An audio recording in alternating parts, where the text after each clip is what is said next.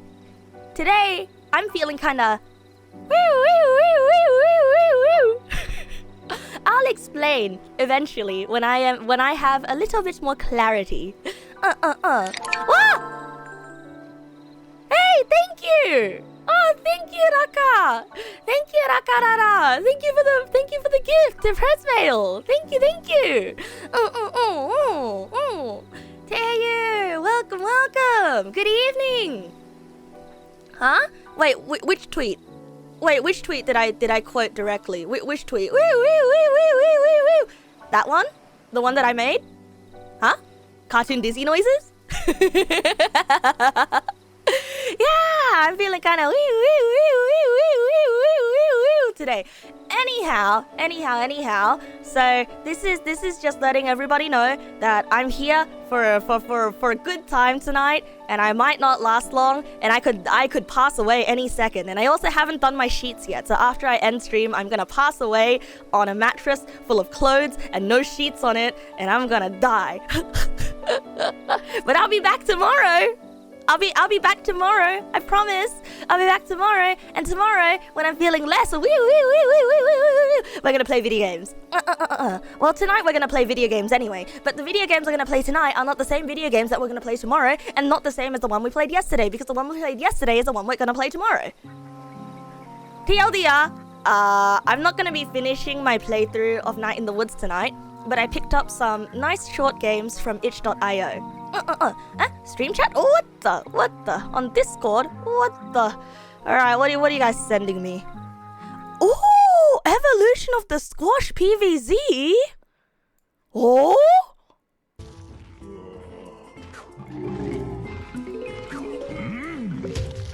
No, that's not the one that I remember.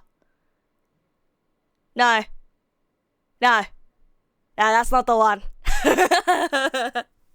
No. That one's more like.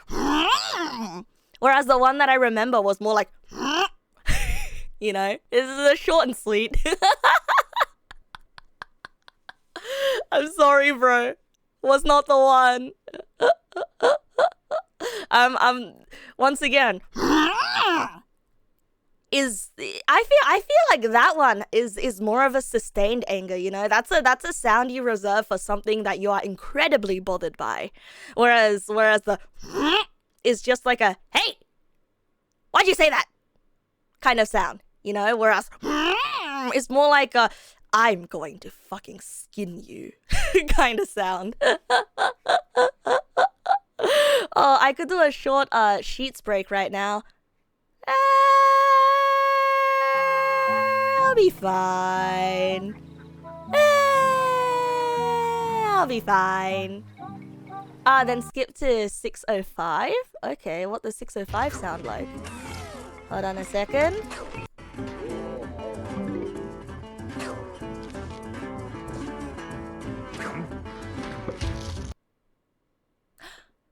That's the one! But different. That's the one, but a little bit different, you know. Once again, the one in my memory sounds angrier. I don't know how to explain it.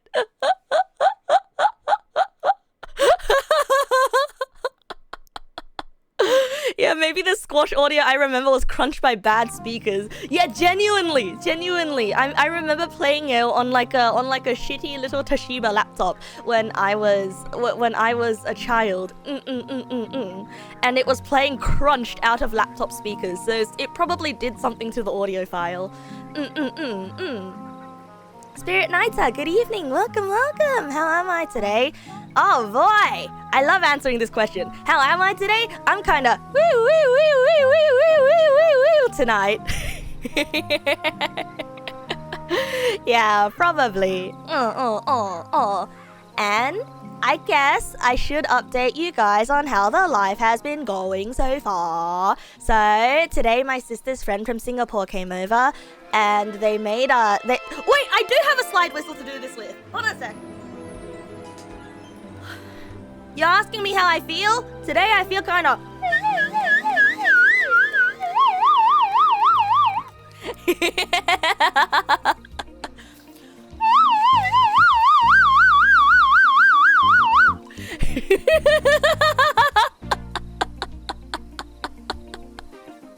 I don't know, it's a different feeling from woo. So how is friend from Singapore? Our friend from Singapore is kind of scary.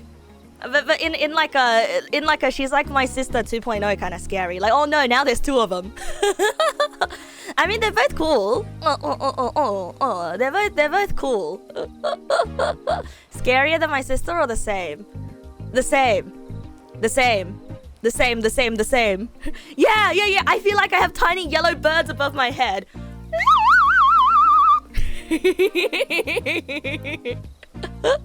My sister has an SG clone. Yeah, more likely than you think. More likely than you think. Anyway, I got kicked out of my mom's room because now my sister's sleeping in my mom's room and her friend is sleeping in her room. So I've moved back to my own room. And she what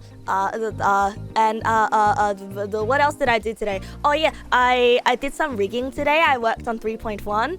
And I also started watching a Let's Play of Corpse Party again. I remember I used to really like Corpse Party back when I was in high school. I had a huge Corpse Party phase.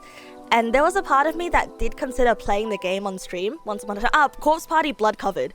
I did consider playing the game on stream once in a while because it is an RPG Maker horror game, right?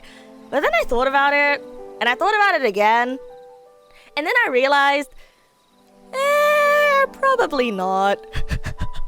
Probably not. Because Corpse Party, as much as I liked it when I was younger, I remember certain events in Corpse Party that did not age very well. Like, say for example, things that I thought were really cool and like, oh yeah, this is horrifying, it enhances the horror. Things that I thought were like genuinely horrifying when I was a kid, I now realize, this was someone's fetish. And that was the reason, and that was the reason why I was like, perhaps I will not play this on stream. Like, okay. I'll give you guys a mild example of it. Okay, I'll give you guys a mild example of it. But there was a lolly character that had a CG of her peeing herself when she was running away from a monster. Not a monster, but she was running away from a murderer. And there was an entire chapter dedicated to her needing to go potty.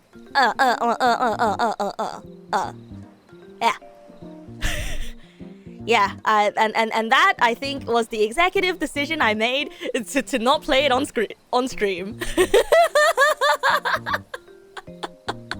You see, as an adult, I'm thinking back to it, and I'm like, oh boy, I love Corpse Party. I should revisit it on stream, and then the flashbacks come, and I'm like, oh no, that is somebody's fetish. Do not destroy Corpse Party. I'm sorry. I had to go down that route myself.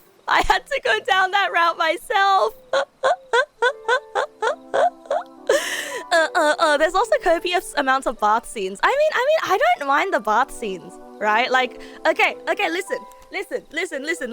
I myself enjoy a bit of fan service here and there, all right? But like, I don't know, man. I think I draw the line at lolly pee fetish. I feel like I draw the line a little bit before that.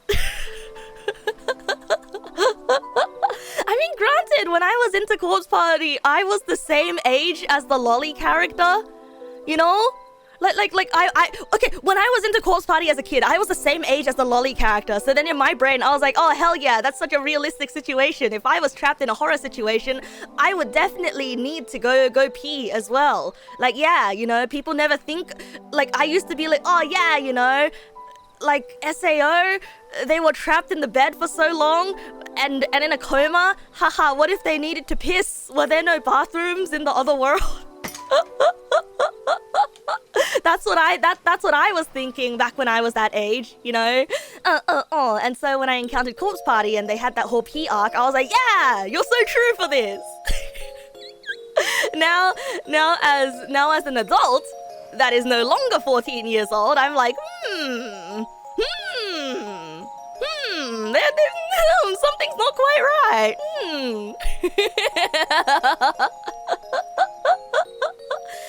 Catheters? Wait, hold on a second. I gotta look this up. Define catheters.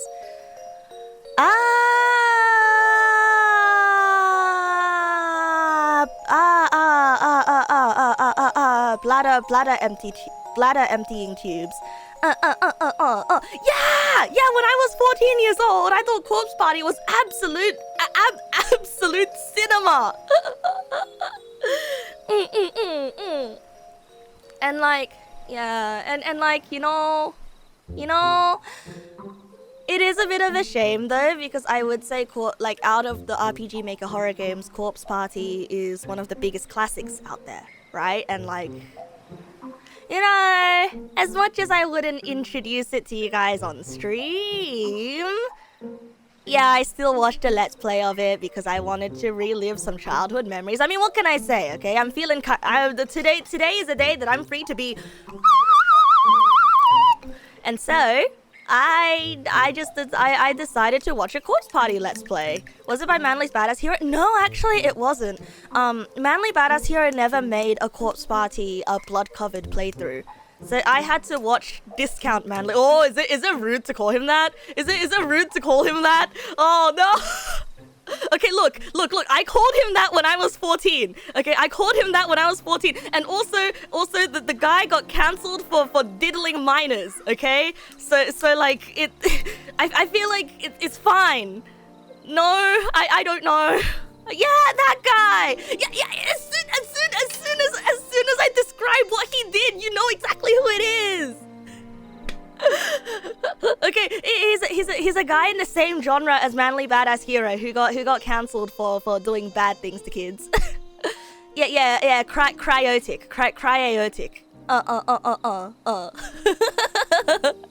Sorry, just he was one of my favorite Let's Players back when I was a kid at that age, and so his Let's Play was the one that I watched back in the day. I think, was it his Let's Play?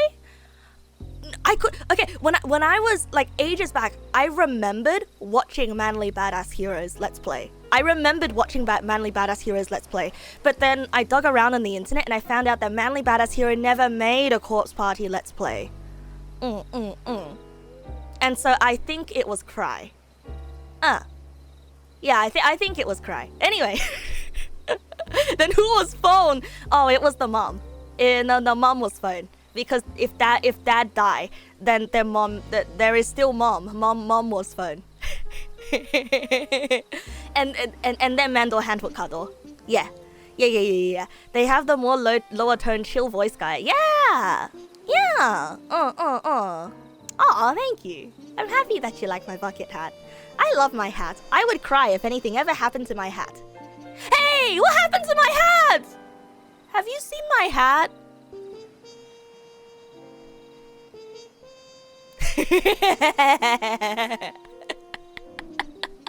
No, you don't know where my hat is? Hello, don't ask me. I have never seen a hat. I do not know what a hat is. Goodbye, never ask me again. Have you seen my hat? Have you seen my hat? Oh, I have seen my hat!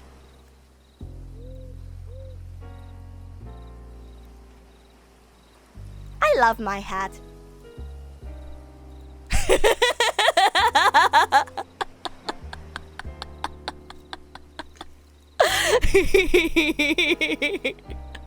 I love that book so much. I love that book so much. I want to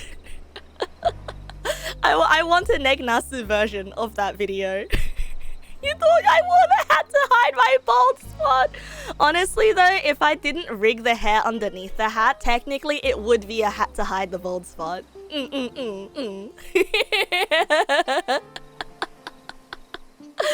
You remember seeing a Suwako version of that? Yes! I remember seeing the Toho version. I believe someone also made a version of that with Nemu's ribbon as well. But yeah, Corpse Party, still a classic, still very tropey. And I'm noticing a lot of like, oh no, that's a fetish and that's a fetish. Yeah, okay, let's just make this tangent a larger tangent, okay? Have you as an adult ever gone back to a piece of media that you really liked when you were a younger kid, and then you realize, oop, that's a fetish and that's a fetish. Uh-oh, this doesn't hold the same. But I still can't I still unironically love it because it was a part of me and who I was growing up. No? Oh yeah, iCarly. Yeah, it did be like that, right? It did be like that. But here's really, a lot of things. Okay, good to know that like there are other ones of us out there. Yeah, iCarly Victorious. I didn't watch Victorious. I stopped watching TV, I think, around the time after it came out. So unfortunately, I didn't get to experience the funny Victorious experience. You notice positive messages in children's media, but they were otherwise okay? I mean, to be fair though, right? To be fair, like I think it's perfectly fine. I mean, like, how do I put this, right? Because it flew over our heads when we were kids, right? The fact, like, and if it was media that we enjoyed, then it's whatever, you know, because we enjoyed it and because it meant something to us back in the day. I personally think that there's nothing wrong that there's fetish content in it and still liking it, you know? Like, I feel like it doesn't take away from what it meant to us back then. The only thing is, it makes it a little bit harder to recommend later on as an adult, because you're like, you're like, sorry, making that sound made me cough. Oh. Do you think there are things that fly over adults' heads? Oh yeah, absolutely! I mean, not all of us are omnipotent, you know? Something that might be a fetish to one person might be something else to somebody else, you know? You disagree, it makes it easier to recommend as an adult. Ooh. I mean, I guess in certain contexts, right? In certain contexts. Oh hey, if you're into beep, this shit's for you. I don't know, bro. Once again, corpse party. I don't know, bro. Generally, okay. Generally, I would not, unless I say that. Yeah, I used to like this as a kid, and I'm coming back to it. You know, I would not willingly send my audience into a piece of media that involves small child pee-pee fetish. Can confirm millions of things have flown over your head. Yeah.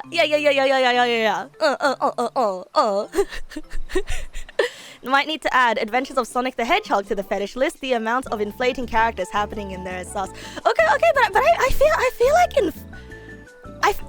I don't want to kink shame. Okay, I'm not a kink shame. Well, sometimes I am, but like in private. I want to be positive for everyone. You know, I want to support what everybody likes if they're not hurting anyone. I don't want to kink shame, but I don't know. I feel like inflation doesn't really hurt anyone.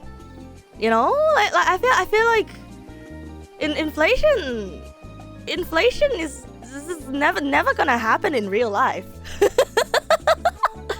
You know, like surely that, you know,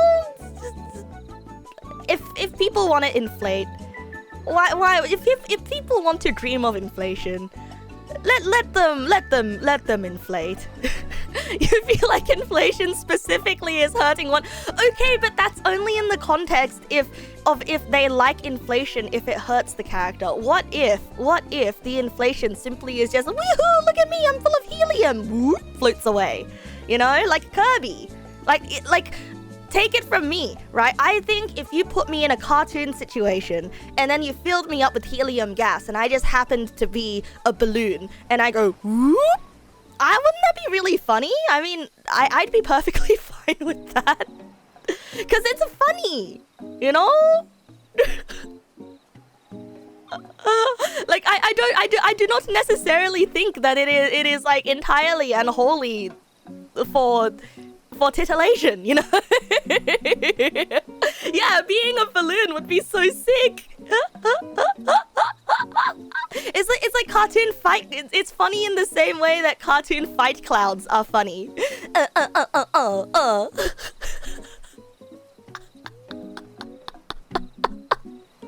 You're gonna steal some of those shovels. I have too many. No. I'm not digging a hole for myself. I'm explaining the truth of the matter is, you know, inflation means different things to different people. And when I think inflation, I think woohoo. Some people like that, but also woohoo, funny balloon go whoop.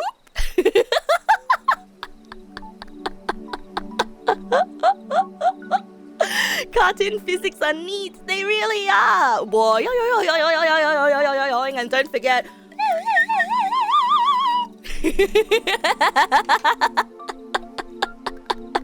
The P-Balloons in Mario World were pretty fun. Yeah. Good evening, EMP. Welcome. And also, I like Onepi. Thank you for the follow. You followed like 4 minutes ago and I forgot to say hello. So hello. You mean inflation like bowberry? Blueberry? Like blueberry? Like the blueberry scene from Willy Wonka? I guess so. That was kind of cartoon inflation, wasn't it?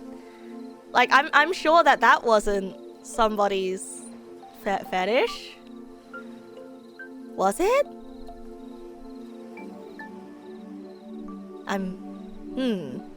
She had to go to the juicing room.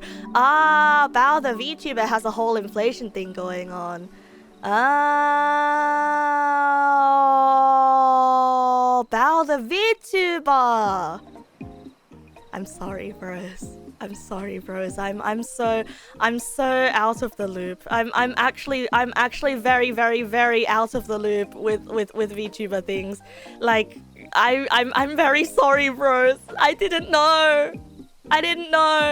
But you know, well, I mean like VTubers do their things, you know. There's content out there that everybody wants to make, and I think everyone should make the content that they want to make and embrace it, you know. Like I said, it's inflation. If she's not hurting anyone, then she should go ahead and go whoop. What do you mean pretends?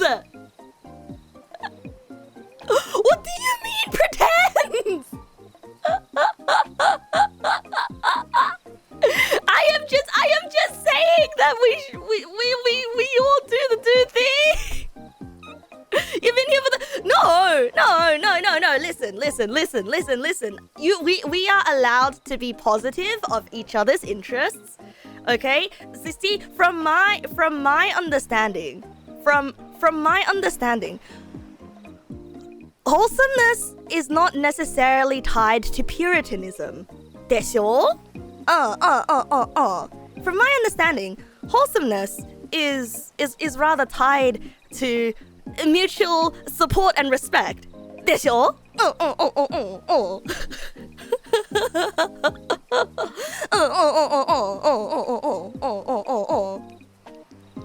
Yeah.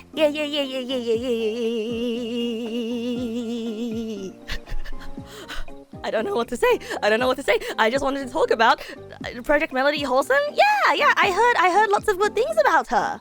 And personally, I haven't watched her content, but anyone who I've ever seen mention her has said nice things about her. But that is to say, you know, everything you hear from other people could be false, you know, yada yada yada yada yada yada yada yada. I personally don't know, so I don't have first-hand information, yada yada yada. You know, out there, you might say Neg Nasu is a great person, but then someone else might come watch Neg Nasu and they might be like, holy shit, Neg Nasu is so toxic, you know. So I don't know. I know nothing.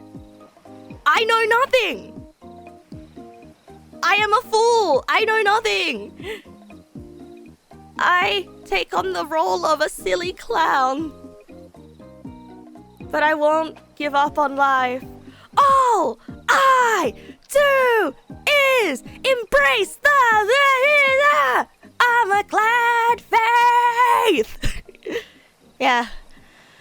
Whew. Neg nass created the moon by exploding the earth millions of years ago. No, that's true. You can tell that rumor. That one's absolutely true. That one's absolutely true. You know, in fact, I think we should all spread rumors about Neg nass being I'm a psychopath. You know.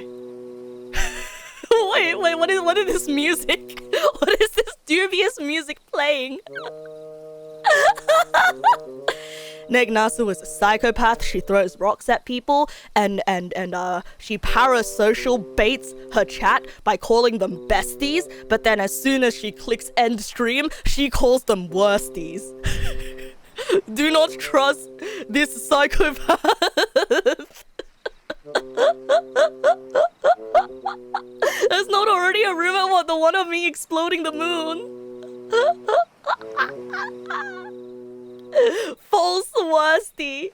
It sounds like I'm writing a wanted poster. Oh, it would be so sick to have a wanted poster of myself, though. It would be very, very sick.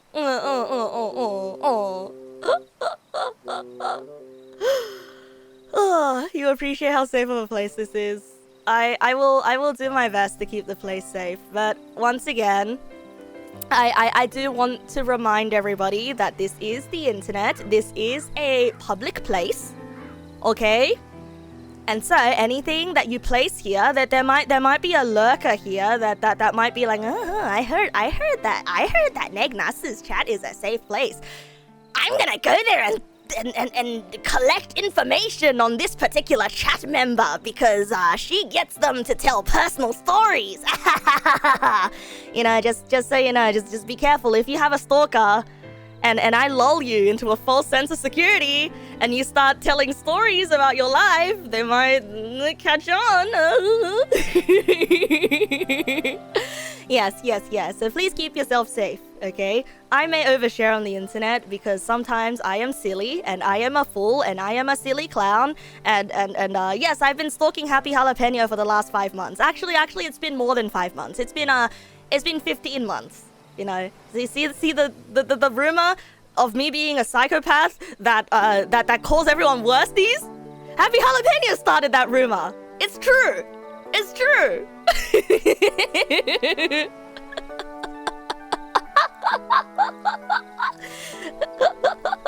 I did a good job hiding it. Thank you. You should clarify, as safe as the public internet can be. Okay. Okay, but for like genuine purposes, okay, none of the rumors of what I stated are true, or are they? I don't know. I genuinely don't know. I don't think I have never been diagnosed with psychopathy. Okay? I have never been diagnosed for psychopathy.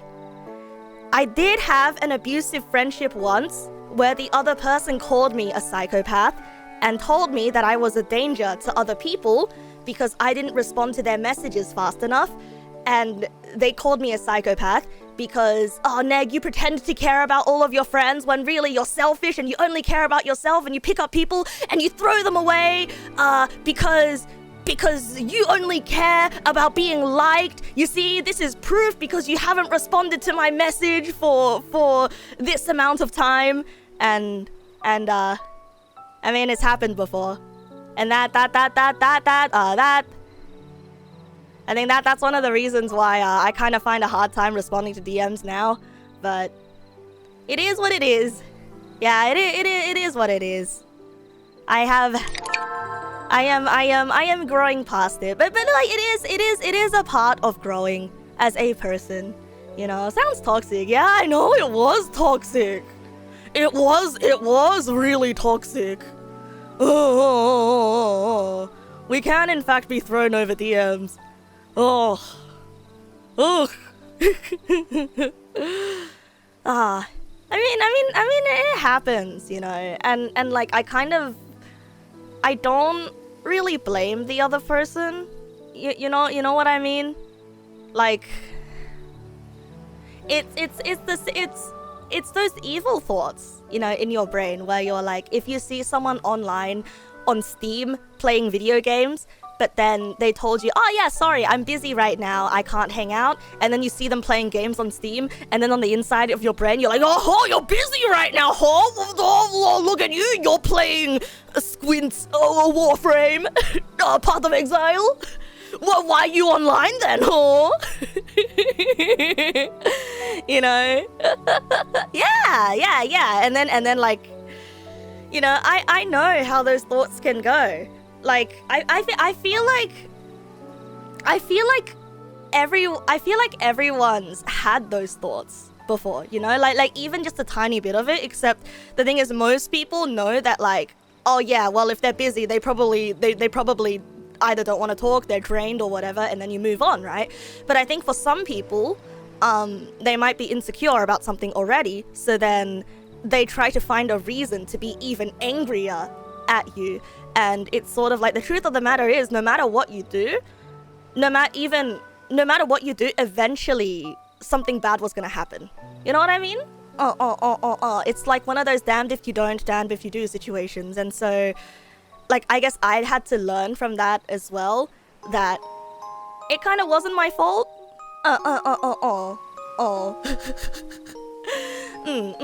had to learn from that situation. Wasn't my fault. It's one of those moments where I was incompatible with the other person. You know, like they probably had stuff going on.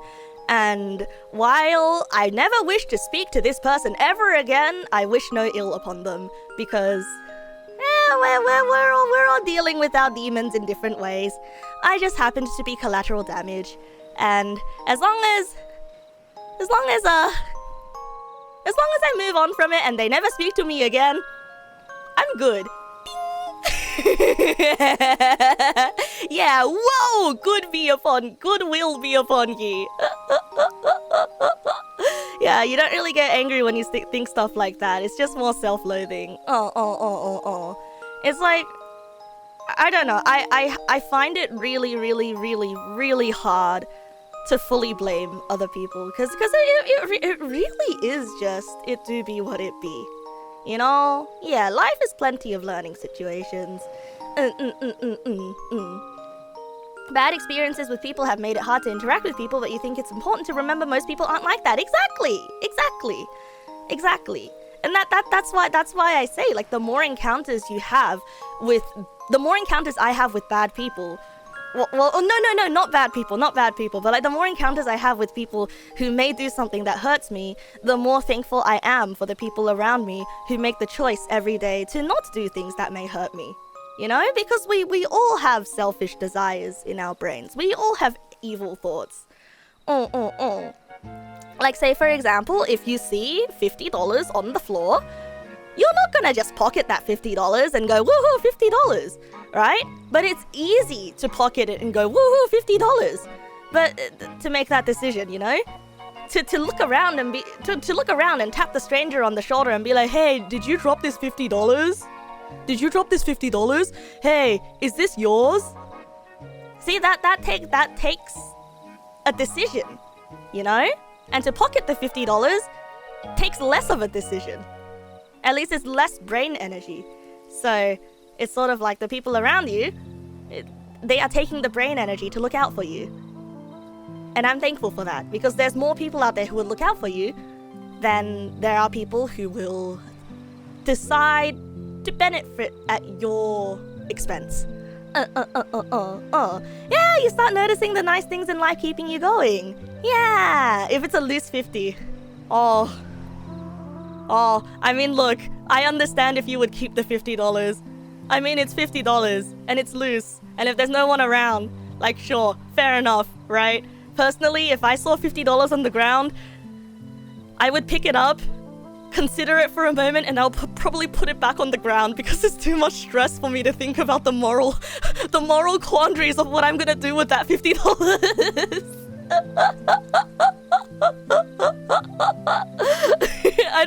It's too much weight for me. Like, I start having the whole trolley problem just going on in my brain. The entire prisoner's dilemma is just, I get stun locked. Yeah. I lose things all the time, okay? And so like I get the Ratatouille like flashback moments of holy shit, what if it was me? I'd be like running around looking for my $50. So I just put it back on the ground. And if somebody else picks it up and chooses to keep it, well, you know what? It's on you now, buddy. It's your thing to deal with.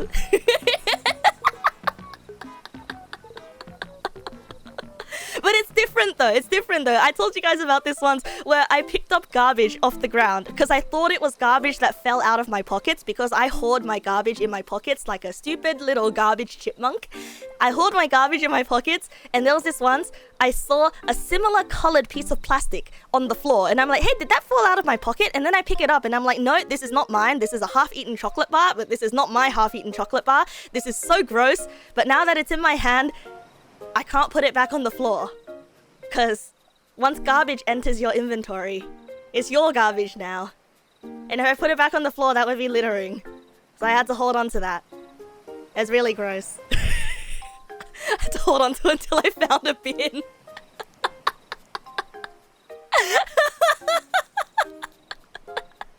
See, now I'm having a cognitive dissonance moment because how come if I pick up garbage it's mine, but if I pick up money it's not mine?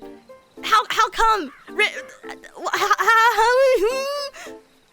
Shouldn't world follow same logic? What the? How come?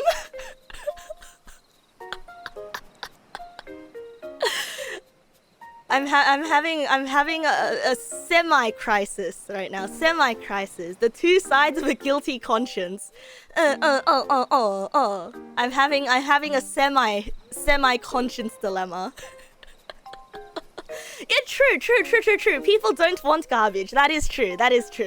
It's about the value. Exactly. One man's trash is another man's treasure. But the problem is, the thing with the you know the thing with the trash, right? One man's trash is also my trash.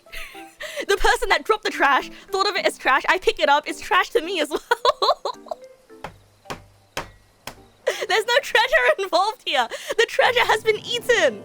Or like half eaten because there's still a bit of chocolate left in there. But because the chocolate has touched their mouth, then I guess it's trashed. Oh! I get it. If you hand somebody a half-eaten chocolate bar, to that person, it is garbage. But if they hand it back to you, that's treasure. Because to you, the chocolate is still edible because it has your mouth germs on it. Oh! That's how it works. That's a literal sense. What if that person was still eating that? Oh, there's no way it touched the floor. It's as soon as the food touches the floor, it's everyone's garbage now. It's everyone's garbage.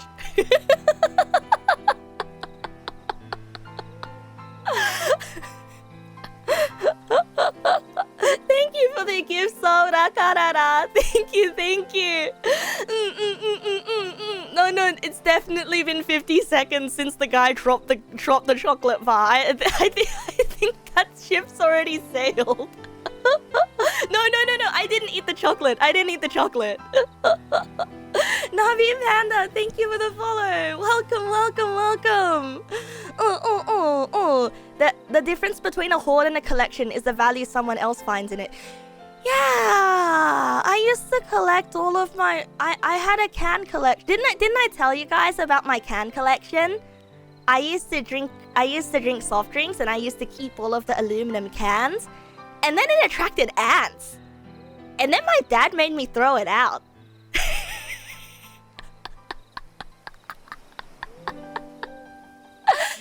I remember I told you guys this story like a few years ago. Yeah, you love your cans. You wash them though. You see, I thought I washed them. And I guess there was still a little bit of soda sloshing around in the bottom.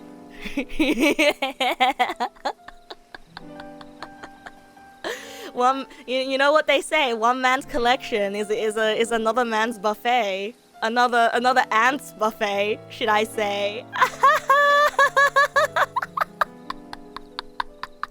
Again, the difference between a hoard and a collection is the value someone else finds in them. No, I feel like I feel like a horde doesn't have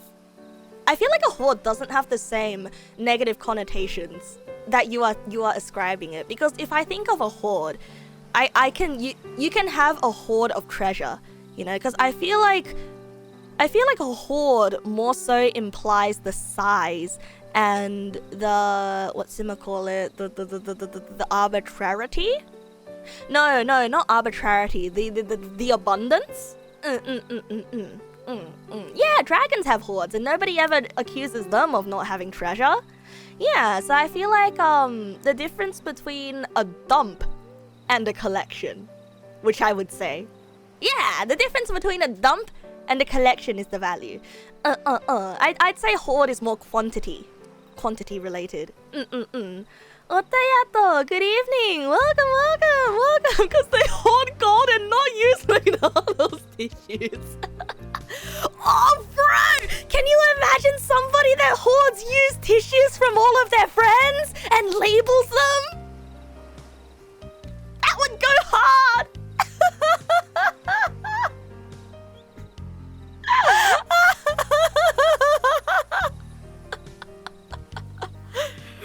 Bro.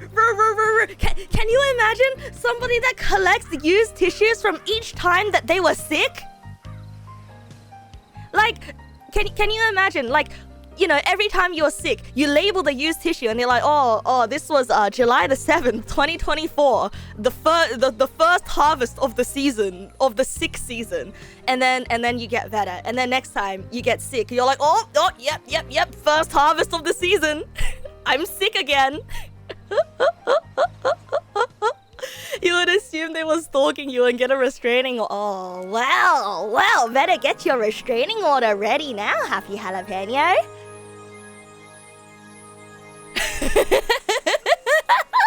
No, I'm sorry. It was a joke about the last time I said that I was your stalker jokingly. It was joke. Please don't get a restraining order. Please, bro.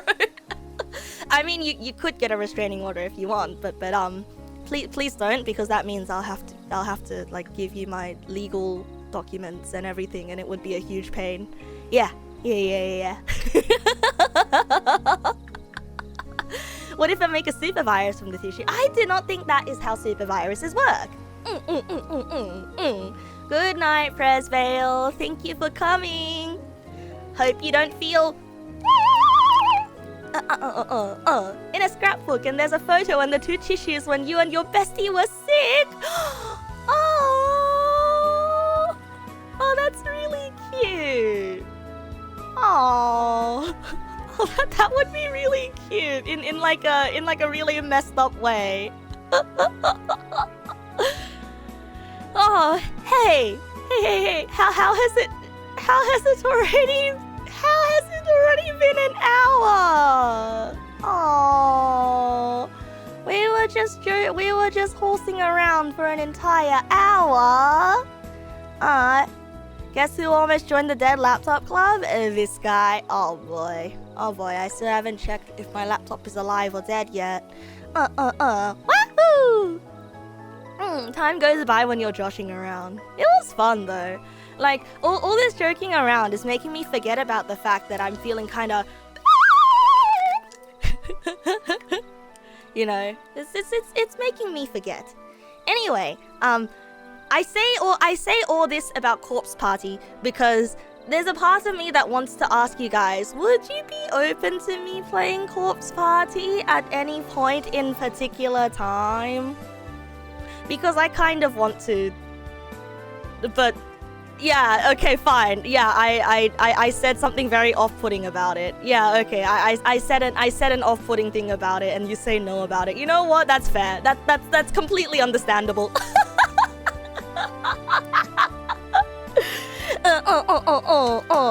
Yeah, you've seen it played many times before? Okay, yeah, fair enough. Yeah, not keen for lol. Yeah, okay, yeah, fair enough. I mean, there's a bunch of games out there that I would want to play. So, no, the ocean is abundant. What is Corpse Party? Oh, it's when you get a it's when dead guy puts on a pointy hat and.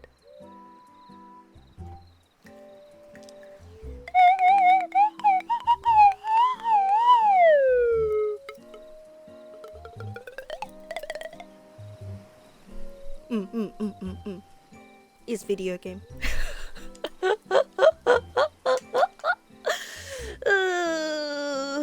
It's an ancient Sumerian tradition.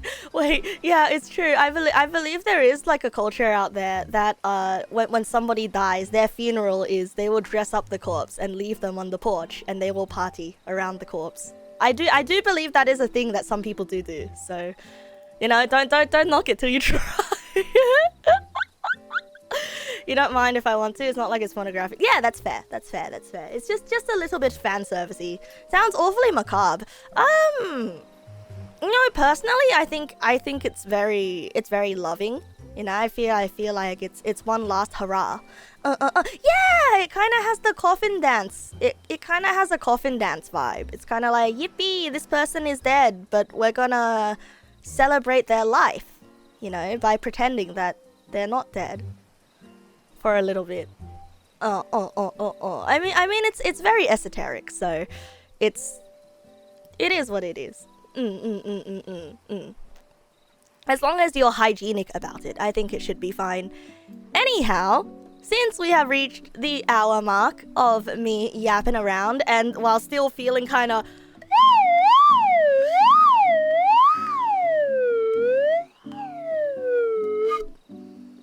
I think it's time for me to introduce some of the games that I may be playing tonight.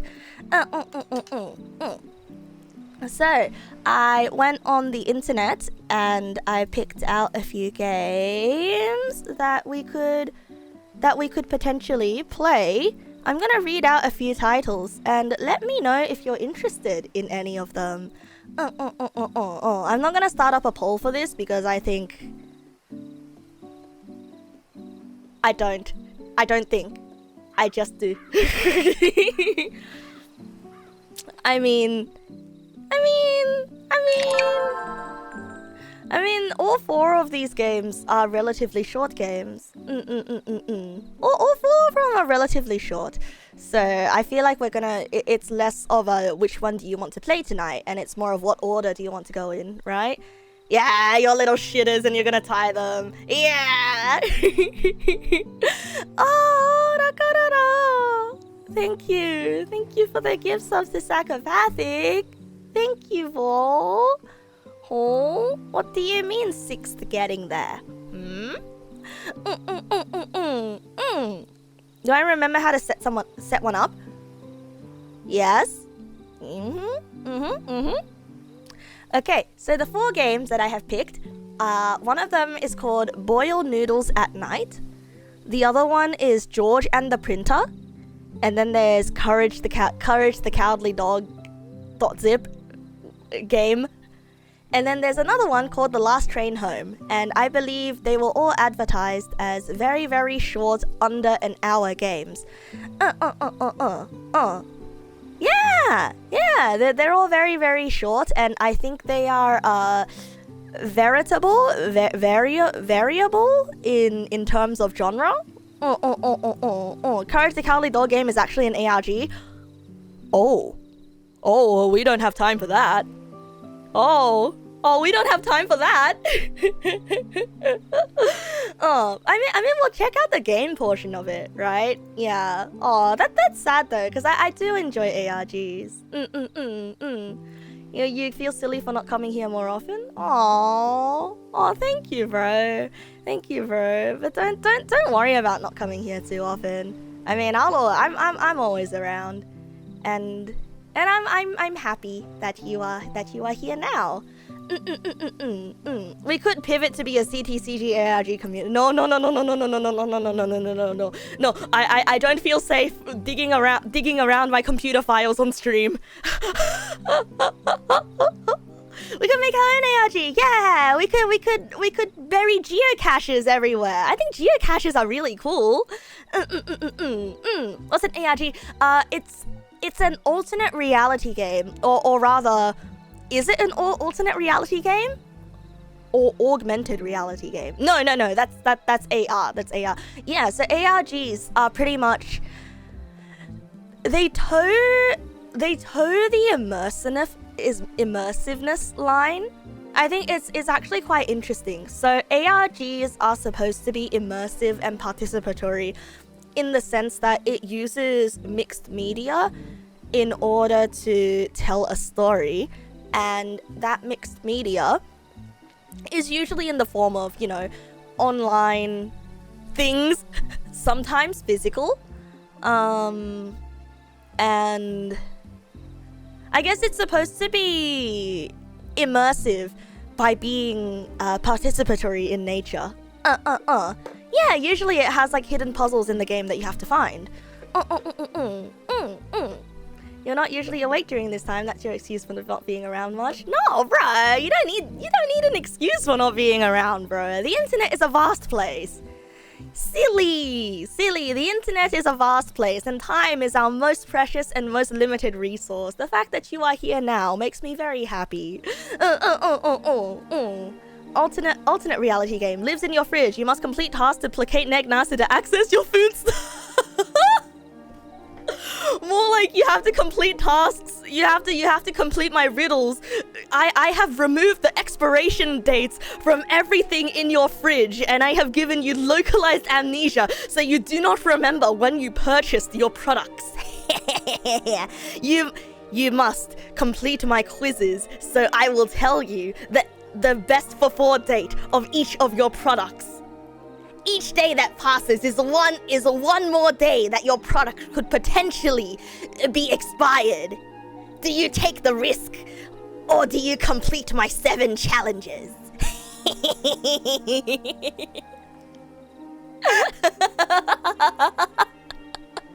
Wait, actually that sounds like it goes hard as a premise for a game. Wait, that actually sounds like it goes hard as a resource management game. Wait, no. Hear me out. It actually sounds really cool as a resource management game where like you have to balance your sanity. You have like it's a survival horror game. I think I'm cooking with this one. By the time I'm done, you'll be cooking with this one. It's best before, not immediately turns to dust date anyway. Yeah, but I don't know, would you rather it could have been expired for a month? You have food poisoning meds, but a limited amount. Yeah.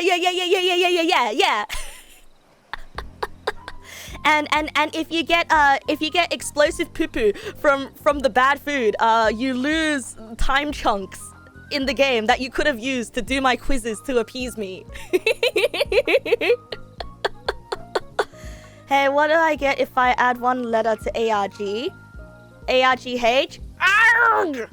The sound of pain. Only if you pass Nass's riddles are you cooking. So true. So true. Oh, you get Arga. Oh, yeah, you do. But that's not his full name. It's more of a sell it by this day or risk getting sued date for the store. Not safe to eat until day. Well, what if we changed it so that it's the real safe to eat until date? Because it's some sort of cosmic entity, horror, fear of the unknown kind of thing. You know? It's not supposed to make sense. Oh, please stop tearing my idea apart. I thought it was really good. Just go for the classic 50-50 pills, either vitamins or laxatives. Neg nass AIG, I have misplaced the labels on all of your meds, and only after you complete my 7 requests shall I tell you which meds are which.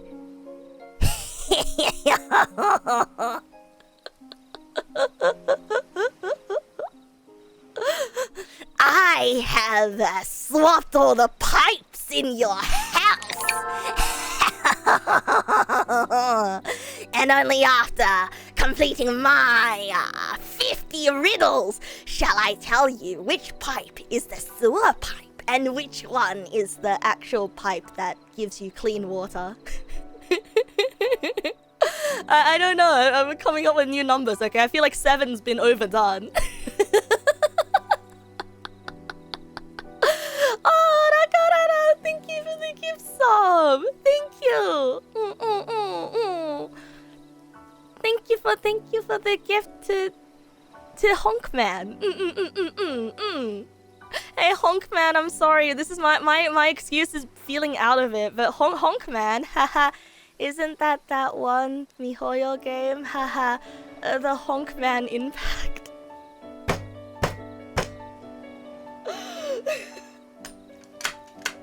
I'm sorry, I say the first thing that comes to my mind.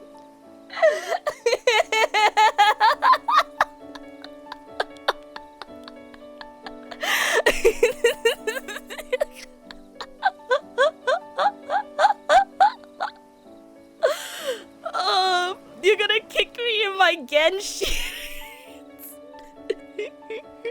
I'm sorry, every time I see the word honk, I can't help but have a thought TM. Honk is the sound I get when you squeeze my nose. No, this is the sound you get when you squeeze my nose. It sounds nothing like honk. Jigsaw. I want to play a game. Beside you is a jar, inside of which is a veto. Oh, no. I should have read the rest of that sentence before I went in. I should have read the rest of that sentence. Oh, thank you for the gift sub to Wasmew. Thank you. Thank you.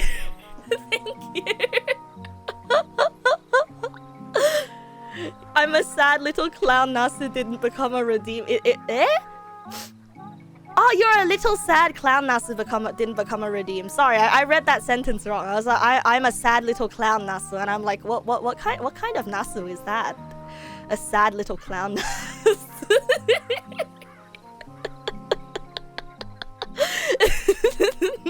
I scrambled that sentence.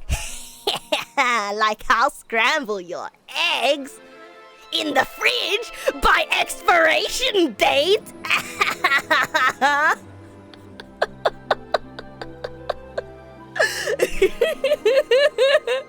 but all eggs in the same carton have the same expiration date.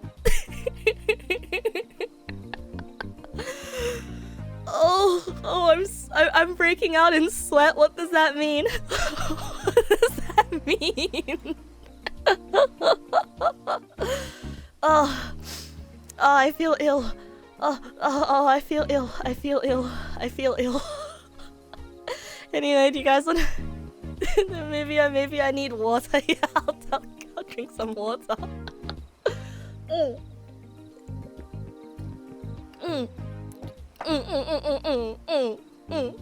Oh, the Honk Man is reference to an IRL short film you made with a friend 20 years ago.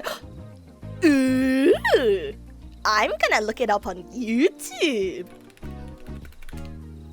The Honk Man 9 years ago has Honky Tonk Man 9 years ago by Dwight Yoakam. Are you Dwight Yoakam? It has 3.6 million views. Okay. It's probably hidden. Okay. I know Google. Sorry, Vo.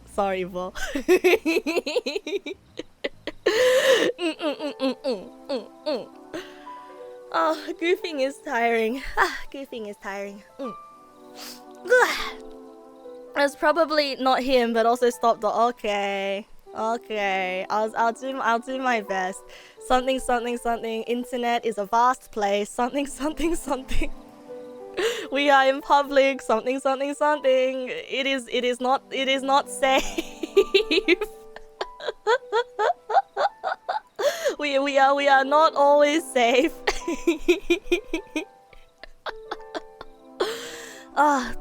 Okay. Let's play the video games that I have handpicked for us today. Yes, let's play the video games. Oh, Nota Notes! Good evening! Welcome! It's been so long since you've been able to watch a Neg Nass stream. Wow! Let me guess. It's a time zone difference, isn't it? It's a time zone issue, isn't it? Oh, thank you for dropping by though, even though it's only a little bit. Who did I dox? I didn't dox anyone. I almost did, but I stopped myself because I was asked to stop. Okay.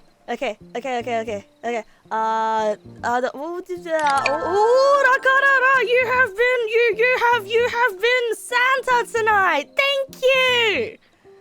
I hate Christmas. Thank you. Wait, no, I don't hate you. I thank you. Thank you for being the Santa of July. Thank you, Rakarara. Oh. Okay, let's play our video games.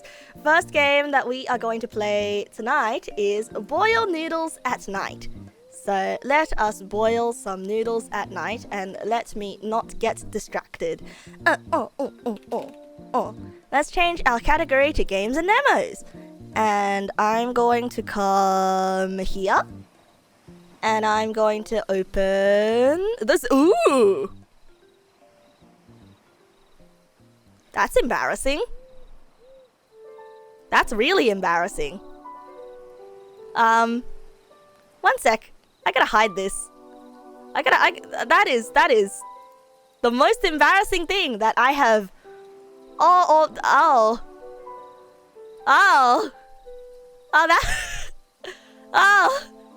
don't look at that. No. No. Oh no, I'd say that's more embarrassing than the Barbie No, don't look. No, it's just a program, please. It's just a program. Please, I'm begging you. It's not me, it's just a program, I swear. I'm not an elf. If anything, I'm a jolly gnome. No, I'm a jolly gnome. I'm not an elf. No. If I was a fantasy creature, I would absolutely be a gnome. No, not an elf.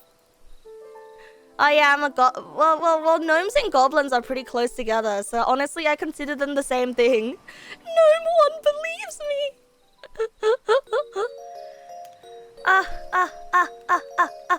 I have the game ready. Hold on. 1 second. I just need to capture the right game. Okay. Ta-da! See? I have my game ready. It's called Boil Noodles at Night. And let me just turn off this.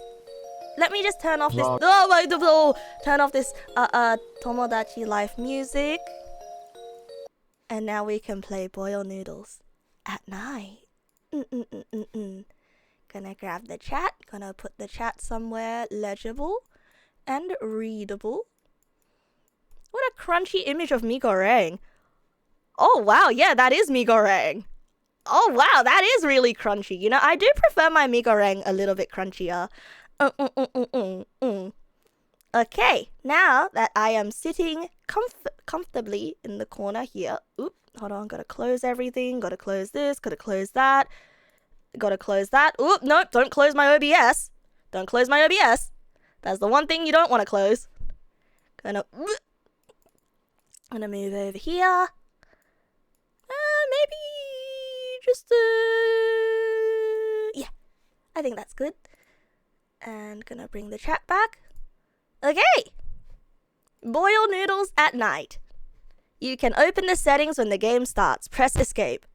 This game has 3 different and alright, buddy. Indomie jump scare. I feel like it's gonna be an Indomie jump scare. I love Indomie mi goreng. I don't know though. Indomie gives me gas. Press E. I can't sleep yet. Maybe eating noodles will make me sleepy and go to bed.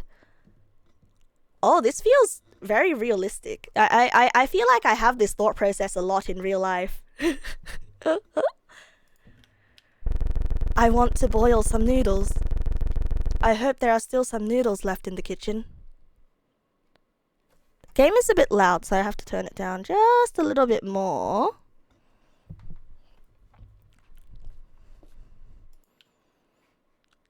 I have a feeling this might be a horror game.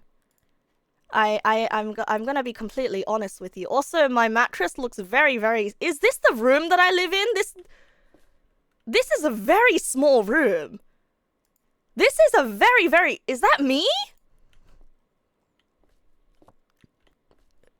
This is a tiny room. Wow. Like this is like the room of the storage closet that you keep your... Oh no, it's a little bit bigger. I'd say my room is like about double the size of this room. Like I once had a friend who lived in a tiny room, but her room wasn't even this small. I'm sorry for roasting the smallness of this room, but it feels like claustrophobia room, you know? Yeah, it quite literally is a bedroom. Like it's a room with a bed in it. It definitely is. Like there's not even a gamer station in this room. Did I not check the genre tags? Nope, absolutely not.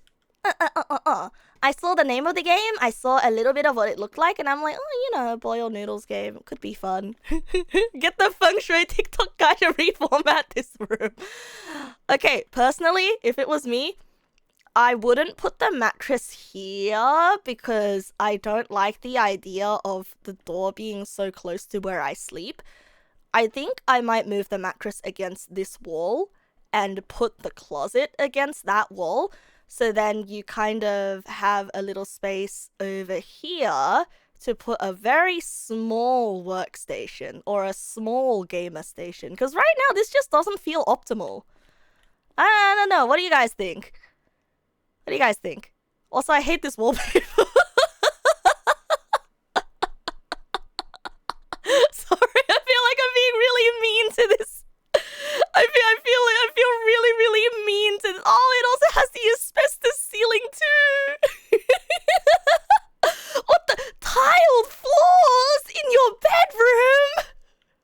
I guess you have a rug here to make your feeties not cold.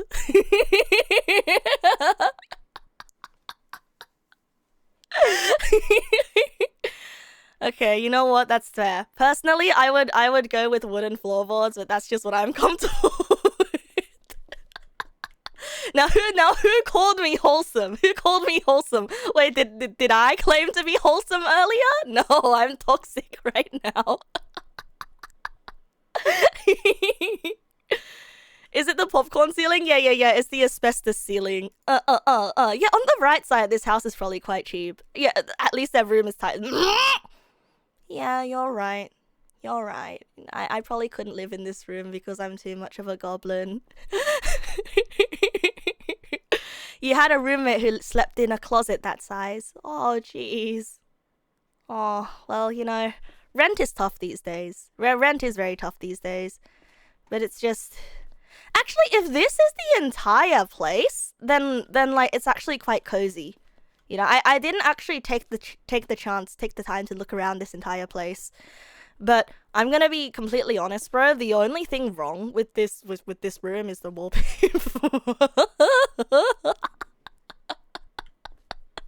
Like the only thing that is offensive to me is the wallpaper.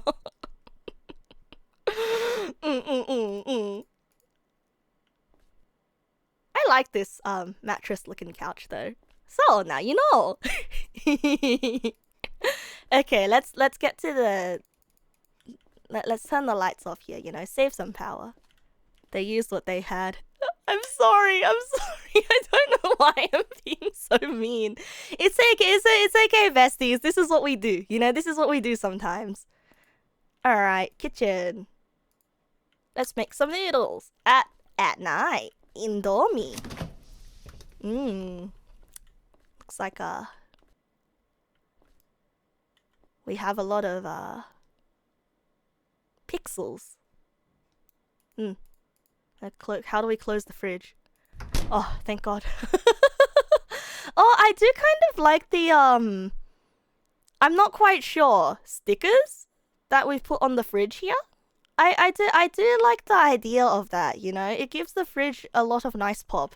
But I am a little bit concerned about the mold growing on the corner of that fridge. Oh, it's blood? Are you sure it's blood? It looks like sakura flowers. You know, it looks like big flowers that are sort of like taped onto the fridge. It looks very nice. Yeah, sakura or hibiscus.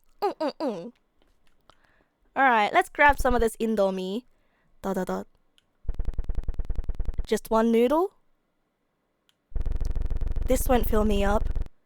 I want to buy one more noodle. Oh, no. You see, you're about to commit the cardinal sin of thinking that you need to eat more than you actually need to eat. Okay? If your goal is to fall asleep into a food coma, just one is enough. This stuff is rich. Like, this stuff, an indomie will knock you the fuck out, okay? You don't need two, you just need one. Yeah, this is a 2-packer.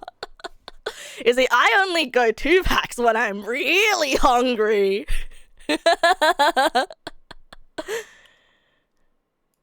You need to buy more. Yeah, 1 packet too little. 2 packets too much. It is what it is. Alright, I guess we gotta go out on an adventure to buy more indomie. You don't need it, but you want it. Yeah, you regret having 2 mee goreng. Ooh! Oh, no! They have a cursed bathroom! No!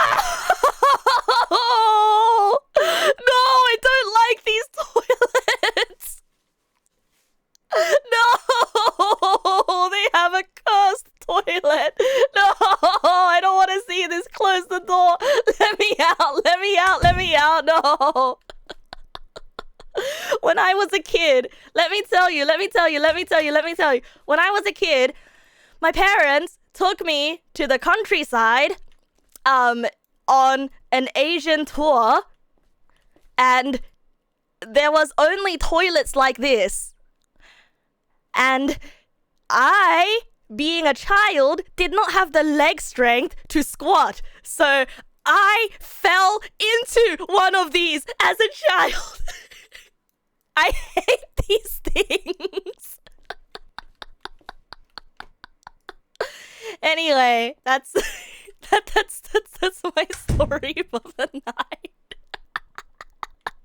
That's my trauma dump for the night. How did they ever get popular, I wonder? I mean, it's more economic to install a toilet like that, and I think sorry, I'm going back to this toilet. I think theoretically this is actually better for you in the long run than it is a sitting toilet. Like, yes, sitting toilets are more comfy, but I think based on how your intestines are, the squatting position is actually better, but it's cursed. It's very cursed. Yeah, it's this is the optimal shitting position. So true. I love monoblock chairs. Is this a monoblock? I mean, the corners aren't curved, but then again, it's low poly, so this could be a low poly monoblock. Anyway, shout outs to the monoblock chairs. I love these guys. These guys have supported many a butts. I want to go right. Say no more, fam. We are going right. Hold on a second. Oh, the ceiling on this place is quite low. We don't need to lock up. It looks like, are we renting a granny flat from outside another building? Are we not locking up or anything? I mean, I guess, like, I wouldn't mind living somewhere like this, actually. Like, if it's just me, and I don't have a roommate, and it's just me, and I live not somewhere spooky like this. Yeah. If I didn't live somewhere spooky like this, I wouldn't mind living here. Okay, going back to sleep, last mute? Have a wonderful night's sleep, and thank you for joining me tonight. Oh yeah, no, absolutely not. No, I would not live here with that toilet. This place reminds you of your grandpa's old house. It smells so bad. Due to his colostomy bag. Ugh. I mean, you know, it is what it is. Hi. Hi. What do you want to buy? I feel like this is not something that people ask. I feel like if you just said hi to the shopkeeper, he'd just kind of look at you like, hmm. Like I feel like you have to walk up and know exactly what you want to buy. I want to buy noodles, sir. Noodles?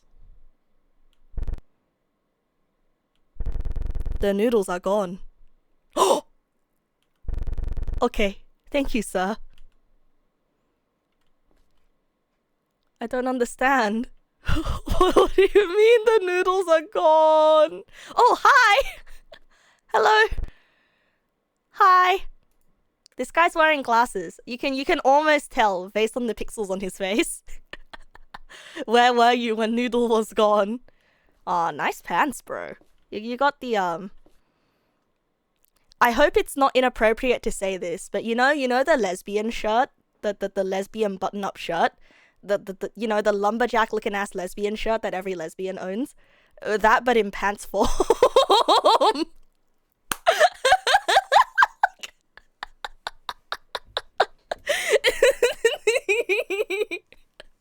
Yeah, tartan is a great. No, I'm not knocking you. I'm not knocking you. It's really good. It's not knocking you. I'm not knocking it.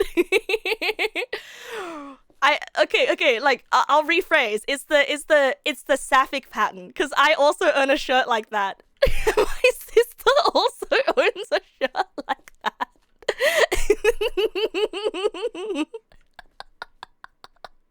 Wait, which way did we come from? Which way did we come from? Okay, to get here, we had to walk right. Okay. I'm imagining that to get here, we had to walk right, which means we came from this way. Okay. Scottish men are lesbians. Confirmed. Only. If you think hard enough, everybody is a lesbian. In a certain way. The noodles are gone. Well, I want to boil just one. At least just one. I guess like it's a safe neighborhood if you don't lock your door. Is this a horror game, or like is something bad going to happen, or is the horror the fact that there was only one noodle? The noodles are gone. We've solved sexuality. Whoa!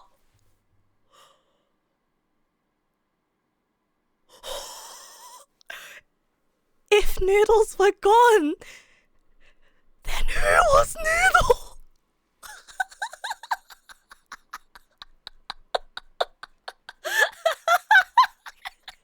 It's a Christmas miracle.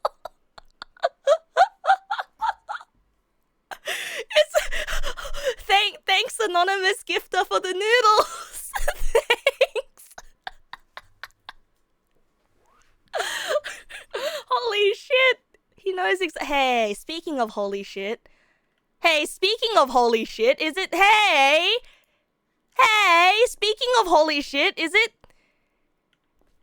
just me, or is the bathroom door a little bit ajar? Hey.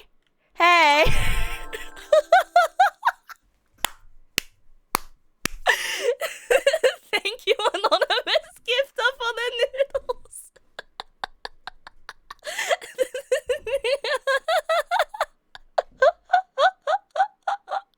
Holy shit, he was watching. He was here.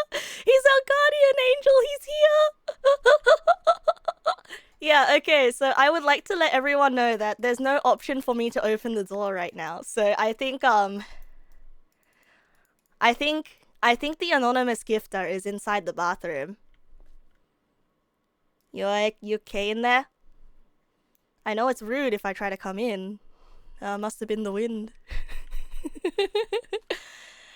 Alright, let's get the noodles. Hmm? Why are there two noodles here? I don't care. I want to cook it. I want, with two T's, to cook it. I want to put water in the pot and boil noodles. Alright. Pot. I forgot to vote.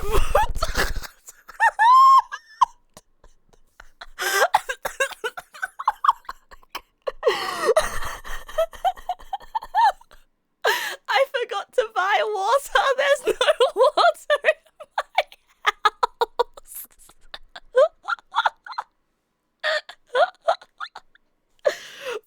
Bro, the bathroom. You have a bathroom. You have a bathroom. Did you not have a working tap? Oh, you're so true for this. You're so true for this. The bathroom's occupied. Yeah, true. Someone's in there. There's no water in my house. I want to buy water. Alright, well, I guess we're going. You don't have any ice cubes you could use? Hey, okay, you know what? This is a video game, right? This is a video game, right? Oh! Whoa! Oh, thank you, anonymous gifter. Ah, thanks. Ah, what was the occasion? Thank you. Okay. So this is video game, right? So I'm about to do something that might make a lot of people upset. But this is just an experiment. If the gentle person in the bathroom is truly as altruistic as he is making him out to be, if I say forget to shut the fridge and go out to buy some water, will I come back and see the fridge shut? Who knows? Anyway, oh no, I'm going out for water. Hope I shut the fridge. I think I shut the fridge. Goodbye. Oh boy, hope I didn't leave anything open. Hope I turned off the stove. Everything's gonna be just fine. My refrigerator isn't running. I don't have to catch it. Hi.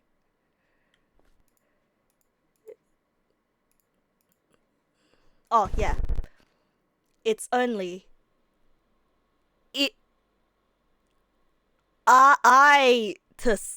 only $1. Okay. One water, please. Many distractions. Welcome. Okay.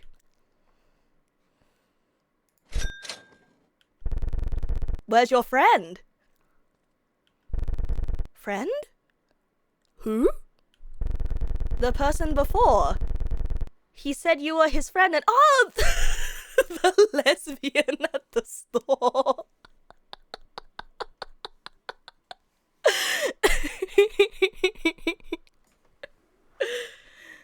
Oh yeah. I was his friend. The elusive he/him lesbian, you know. very elusive. He said you were his friend and lived with you. I just live alone at home, and I don't know him. You live alone at home? Yes, I'm new here. I don't know anyone. You know, I enjoy the way that the store owner is bobbling his head. Like, especially with the face texture, he looks very peaceful. And look at him, he looks so happy. I want to be as happy as him working a night shift. I mean, I hope I never have to work night shifts, but I wish to be as happy as he is. He doesn't seem to like the idea that I live alone though. Home alone, staring Neg nasu.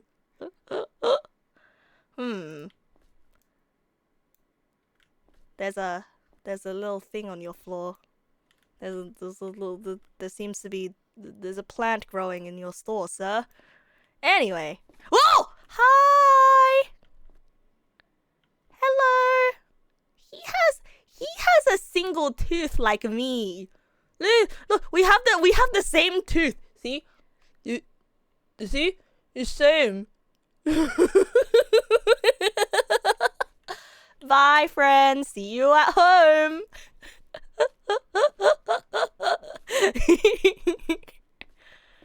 Why does he kind of look like Michael Jackson? Is it the bobbing head? We're besties. We're bestie frenzies. Alright, off to home we go. Yeah, oh to have one big tooth. You see, this is... Hey! Hey! Hey! Somebody opened my fridge while I was out. Hey! What the? What, that fridge wasn't open when we left, right? I mean, I guess. And I'll put water in there. Woohoo! Oh, no, coming.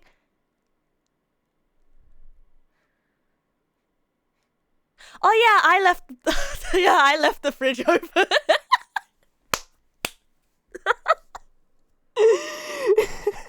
I left the fridge open.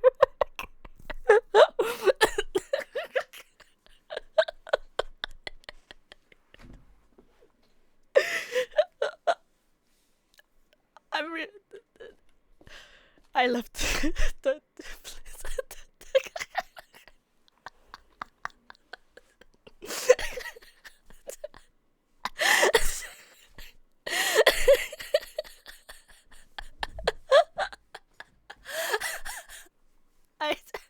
I have an excuse. I'm feeling. Please understand. Please understand. Please understand.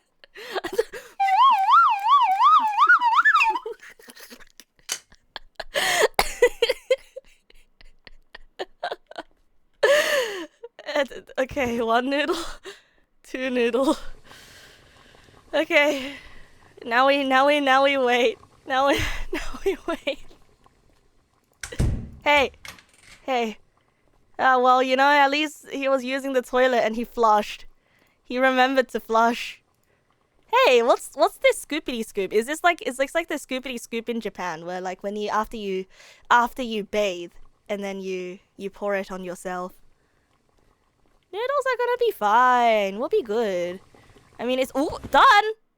Wait, no, that wasn't done yet, was it? I need a chair to sit and eat. Well, I have some good news for you. We've got a good old monoblock chair here. Let's grab the chair and put the chair there. I need a I know. You're not gonna drain your Indomie? What the? It's kinda pulsating like it's a pudding. Like it's an eggnog. Oh, it's like a taboo in the Philippines, or a tabo. Indomie jiggle physics. Alright, we take the Indomie and then we put the Indomie on the plate. Oh, holy shit! There's an egg! Where do you get that kind of Indomie? I want that kind of Indomie! What kind of Indomie comes with egg? It looks so good! Yes. Wait, is it the picture from the back?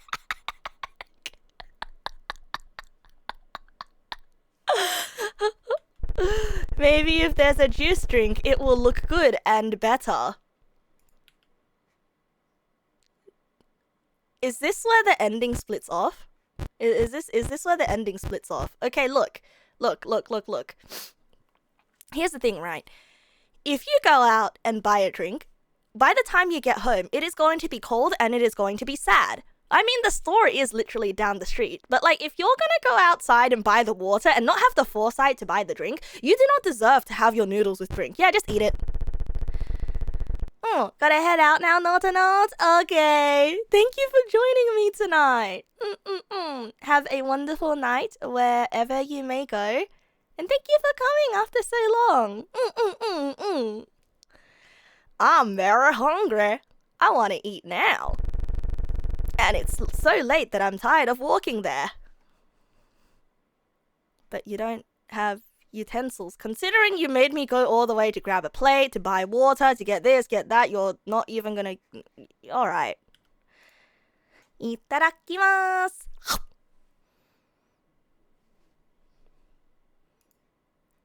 I have to do the mini game for... Yeah, okay.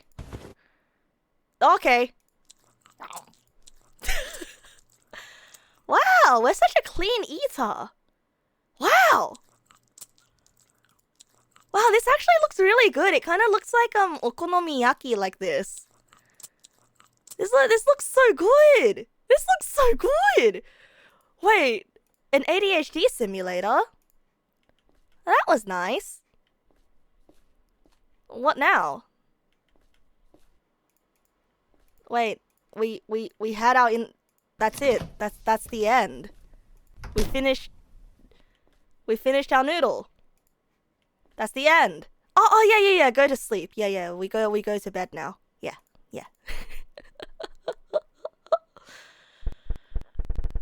You eat noodles and your stomach is very full and you sleep very well. But the next day, your stomach hurts. Good ending! Yay! It's so accurate as well because your stomach does hurt after you eat Indomie. This is so true. This game is so true. Holy shit, this game is just like me. Press any key. Okay. That's it. I'm pressing any key. That's it. Hooray! Do you wanna get another ending? Yeah, that's it. It's literally called Boil Noodles at Night. It's what can I say? You know, this is perfect advertising. This game is literally what it says it is on the tin. Yippee! All right, let's get our other ending. Let's do the other ending where we go out to buy a drink.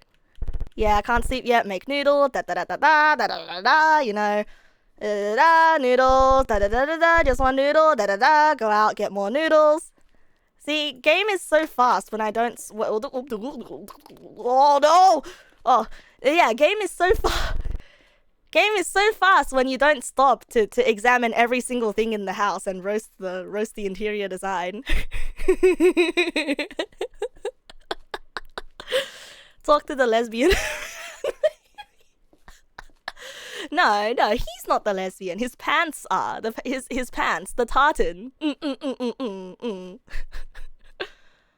Hi. So, yeah, I want noodles, sir. Noodles? The noodles are gone. Okay, thank you, sir. Hi. Me too, thanks.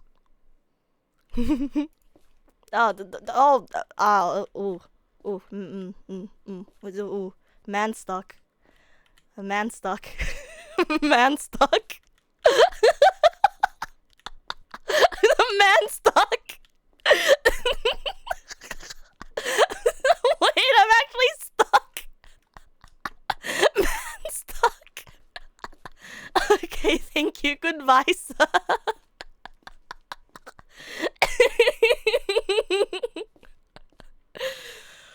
Oh, jeez. Once again, I'm sweating. Noodles are gone. Oh well, I will just boil one. Oh, okay. We close the door. We go home. We get the noodles. Yep, hello, two noodle. Don't why I want to cook it. Oh no, I don't have any water. I will buy water.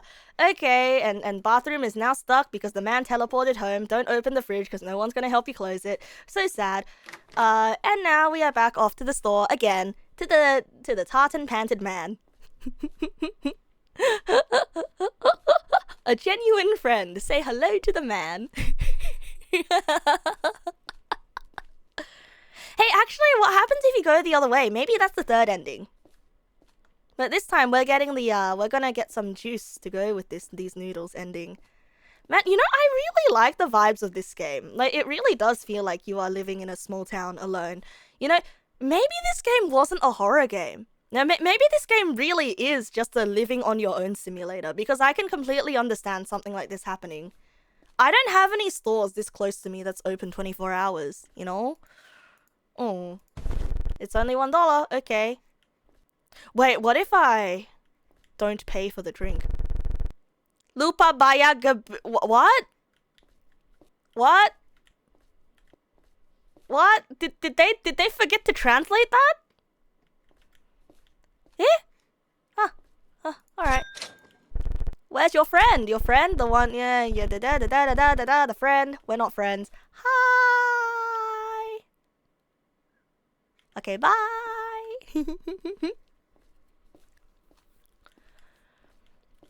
You feel like it's the right amount of crunchiness? Yeah! Yeah, it's very default Unity kind of game. But it's very charming. You know, it's very, very charming. I will say, even though this game is minimal, it's got it's very good at building atmosphere. You know, this feels like a plausible reality. You know what I mean? Like living alone, going out to buy noodles, the cursed bathroom. What an liar! Thank you for the follow. Welcome. Alright, it'll boil the water. I need noodles. Oh, maybe I should...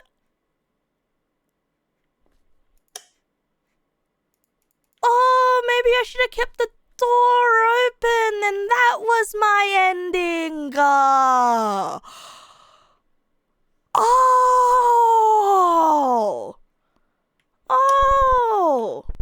Maybe it's broken. I want to fix it later. Hey, who keeps turning on and off the lights? Nasfarat! That didn't happen last time.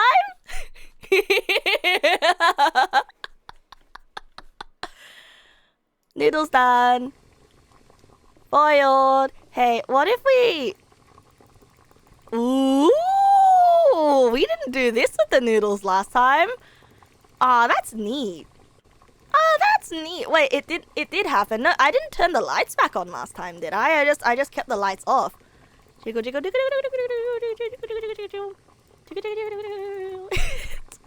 This game is so charming. I don't know how to put it. Like, yes, it's very this genre, you know, but it's so charming. I need a chair to sit. Yeah. Green monoblock. We love our monoblock chairs. Monoblock, place the chair here. Need a plate, grab a plate. Yoinkity yoink yoink. Place the plate. I need noodles and put them on a plate. I take the noodles, I put them on the plate. And now, it's time to eat. Press E. Maybe a drink. We go buy a drink. I want to buy a juice drink. Hello, little mustard puddle. Welcome. We're eating noodles at 3 a.m. But who knocked on the door earlier? It's late and quiet. Huff! I do not know. I want to buy a drink. This man is needy and short-sighted. He is. You know what? This time, we leave the door open, 'cause maybe our friend got locked out, you know? You know, I wouldn't put it behind this game to give us a jump scare. Yes, you've been here before. You definitely have. So it's a welcome back. No, you haven't. Is this a tour of my house? No, it's not. But I'd be perfectly content living there. Maybe just with a toilet that isn't a hole in the ground, because I have childhood trauma from those kinds of toilets. Wait, maybe he's gonna eat our food. Oh, so true. Ah!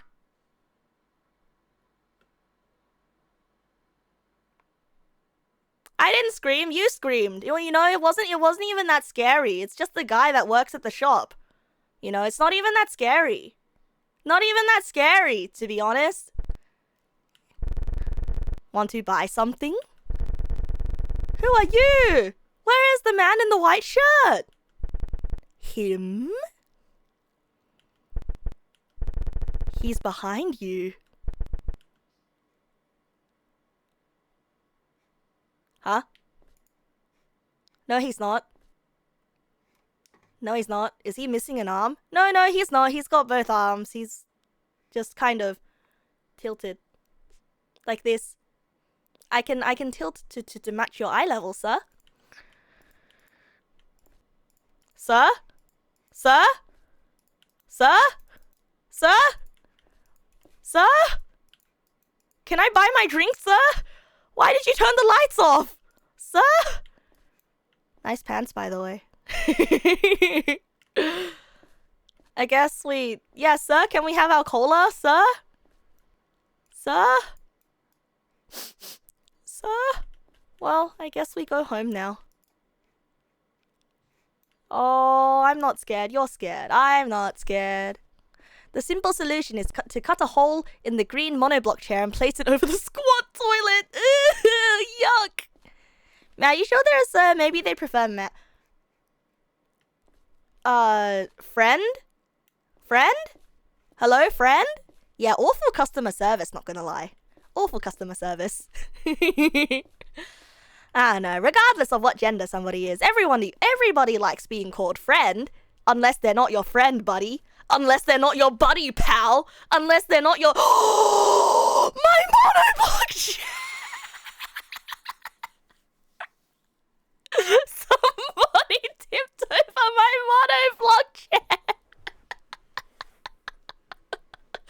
No!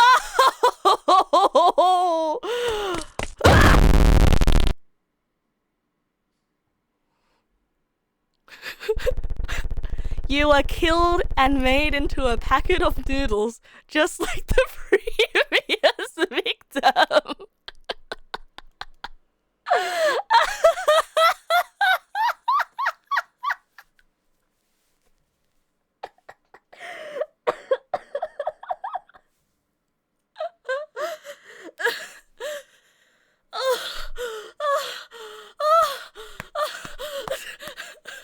I love this game so much.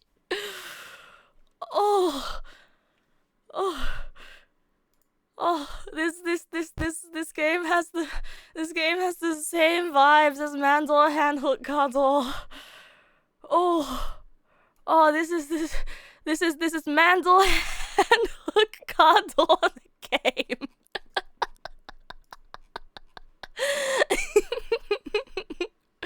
Okay, there's 3 different endings. Does that mean we eat a person in a good ending? I think so. Yeah, I think so. Okay, so I think is there a normal ending? Is there a neutral ending? I want the neutral ending. Noodles. Thank you, anonymous gifter. Thank you.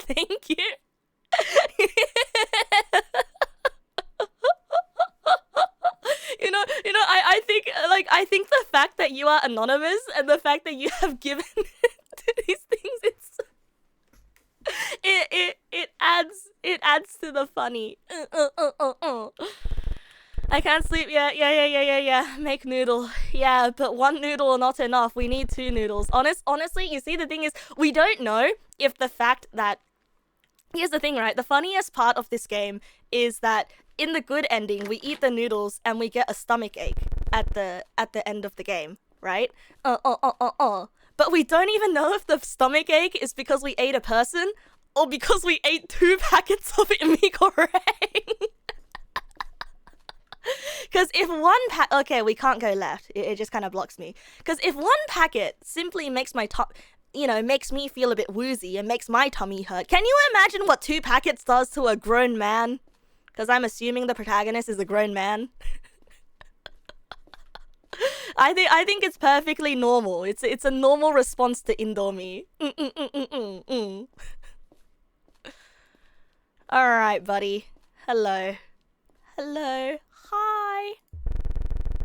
Hi, what do you want to buy? I want to buy noodles, sir. Noodles? The noodles are gone. Thank you, sir.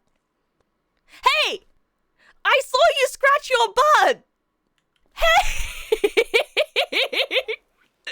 Did you guys see that?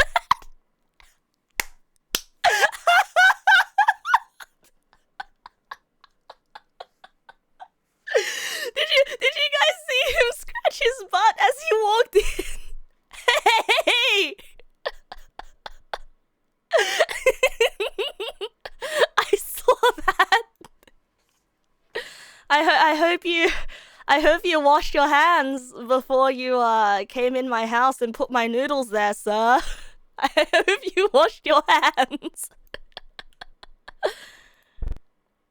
Yeah, that's right. Look at me like that. Yeah. You better look at me like that. I saw what you did.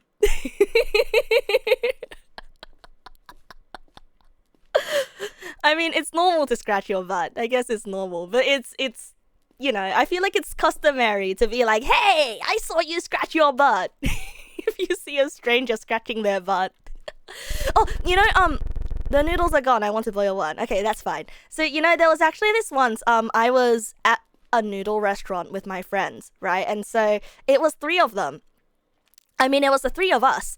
And so those 2 sat next to each other, and I was sitting across from them. But so, you know, at a restaurant when you're sitting, sorry, I have to pause the game in order to go on this tangent. But like, so, you know, when you're at a restaurant and you're sitting across from someone, right? Oh, wait, no, open the door. Sorry. Open the door to let someone in.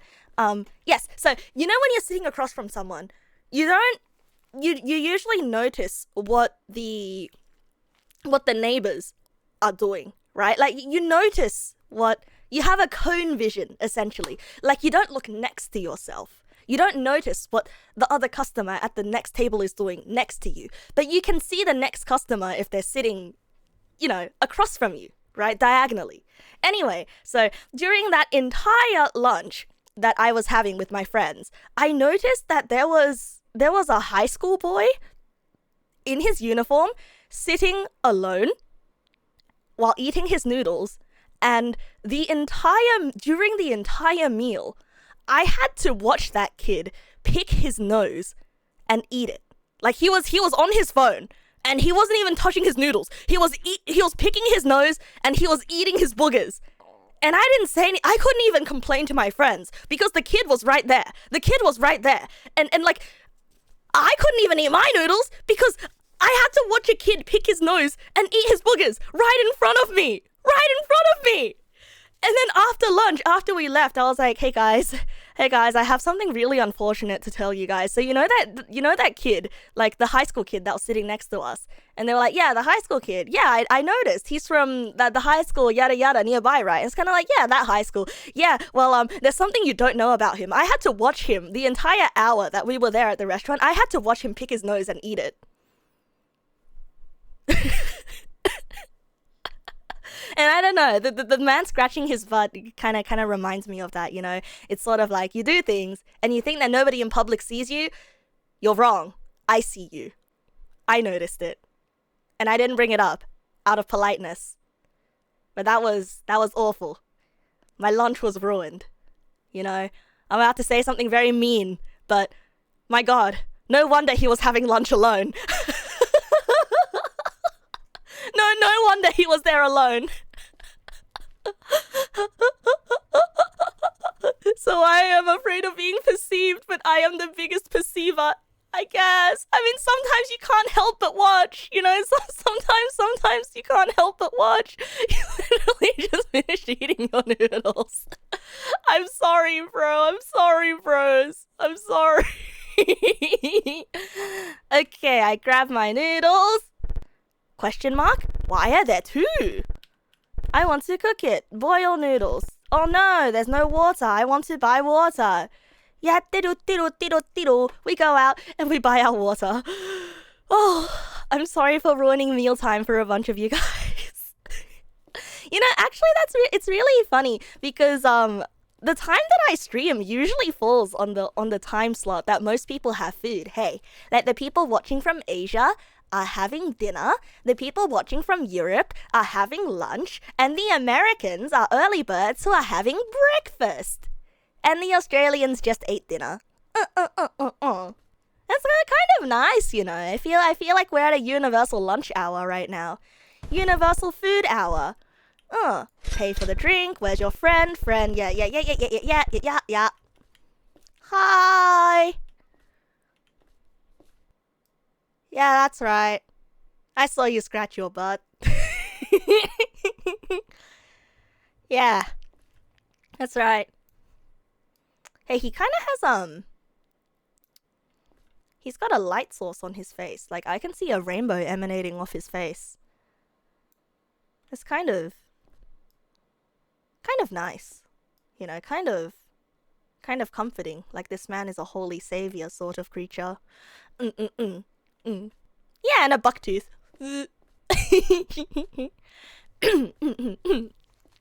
Please, please.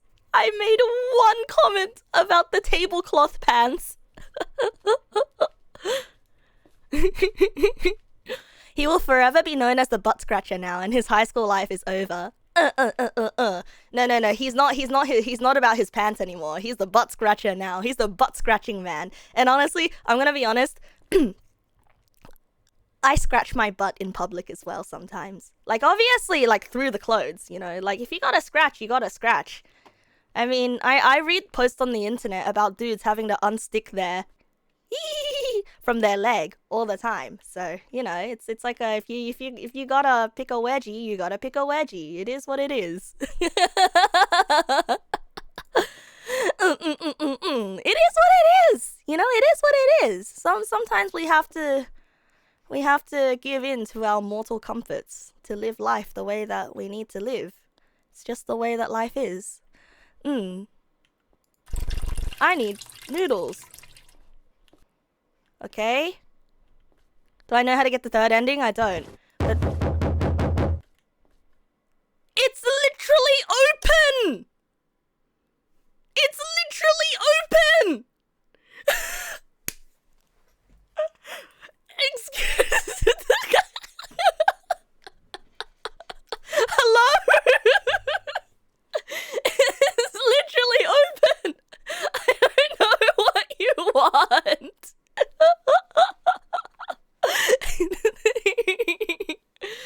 Oh. Did he bring his own? He brought his own board to knock on. Sometimes I'm alone. Sometimes I'm not. Hello? Yeah, okay, I'm gonna be honest, I don't know how to get the third ending, because this is just unnatural. Like, I genuinely don't know. Yeah, how do we get the third ending? What? Yeah, I have no idea. I have no idea. Should you tell me how to get the third? Okay. Give me a hint. Okay, give me a hint on the third ending. Like, am I on the right path? I don't know. I feel like I've boiled like 6 packs of Indomie tonight. If we boil any more, I feel like we're gonna end up on a chubby emu video. Let them cook. Let them cook. Okay. Okay.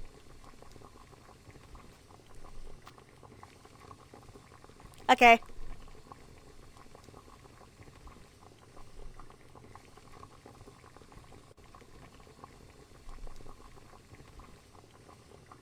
Is it done yet? Hey, is it done yet? Hey. Is it done yet? Okay, watch pot never boils. Is it done yet? Is it done yet? Done yet? Hey. Hey. What about now? Done? Hello? Are you done? Oh, okay, go for a walk. Go for a walk. Am I cooking Milo liquid? Okay. Experts. Maybe by the time that I get home, it'll be done. Also, is there gonna be a jump scare? I feel like there's gonna be a jump scare, but we got a jump scare in the bad ending. So maybe there's no jump scare. If I don't stop asking, we will turn this pot... Lady, if you don't stop asking, you forgot the young lady part if you're trying to be an angry parent. Young lady, if you don't stop asking, we will turn this pot around and go back to the packet. Oh, but I'm hungry.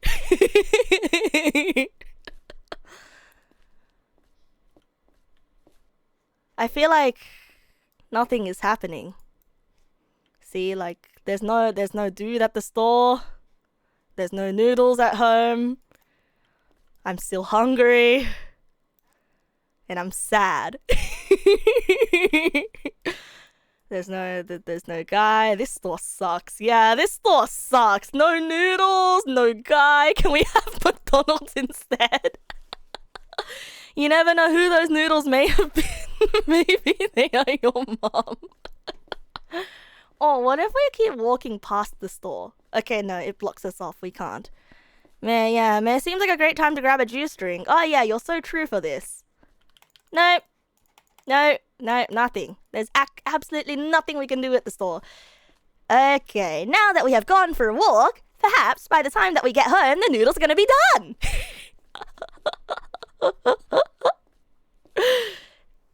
Did I look left of my house? Oh yeah, I did. I did go left of my house, but it's a blank wall. It's an invisible wall that doesn't let you go through. This is why you appreciate vending machines in the middle of nowhere. Yeah, you don't have to deal with vendors. You don't have to deal with clerks. Okay. All right. Is it done yet? Is it done yet? I don't think it's... Oh! Oh, go to sleep! Go to sleep!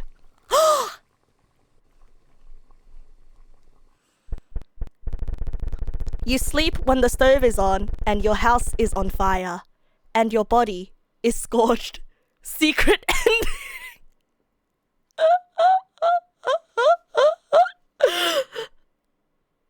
Thanks. Thanks. I love this game. I love this game. This we become boiling noodle. Rate my game if you like it. I think we're good. I think we're good. Oh, this was a wonderful. This was an app. Hi, Neg nasu. Hi, Neg nasu. I rate it noodle out of 10. That was. You know, of all the things that could happen, that game definitely was a game. That was definitely an experience. I had fun with it. I feel like I only had fun with it because you were all with me. That felt like a reaction episode, you know? Alright, since I mentioned that I grabbed a few games tonight, the next game I will play is called The Last Train Home. The Last Train Home. Also, good evening, Luak. Welcome. Have good day, sir. Have good day, sir. Vibe Train. Yeah. It's called The Last Train Home. And I think this game is also supposed to be spooky. In some way, shape or form. You can already hear, right? You can already hear it. Last Train Home. There it is. Game's not being captured. Oh, okay, perfect. Perfect. Gonna make the game big, and also don't forget to turn off the thingy thing that makes pixels blurry. Nah, we'll be fine. Pixels aren't blurry. You're gonna head off to shower, but you might come back? Of course. Please have a great shower, Torashi. Oh, wait. There was a Word document from the Noodles game guy. Thanks for downloading and playing this game. This game was made by one person who is still a student and is 16 years old, and I'm from Indonesia. Sorry if game has a lot of bugs. I'm still a beginner. The Noodles game was made by a 16-year-old high school student. Oh, that makes it so much. Oh, I have to go leave him a good review. Yeah, the dude actually cooked. That was a really good experience. Oh. Good job, dude. I feel like I shouldn't say this while I have another game open, but if the dude ever comes across this gameplay, I will say you have a far future in game dev, bro. Keep making games and keep Keep making games, and any brainworm that comes across your brain will be greatly enjoyed by a lot of people. See, the silly little game that you made, even though you said it has a lot of bugs, was enjoyed by us. It was very enjoyable. Dude, thinking about turning people into noodles at 16. Hey, look, man. Look, man. I was into creepypastas when I was 14. And 13. And 12, even. So, he literally made a creepypasta. So, I feel like he is every 16-year-old creepypasta's fan dream, you know? Alright, let's play this last train home. So, you are on the last train home. X. We got a Shibuya Meltdown guy here.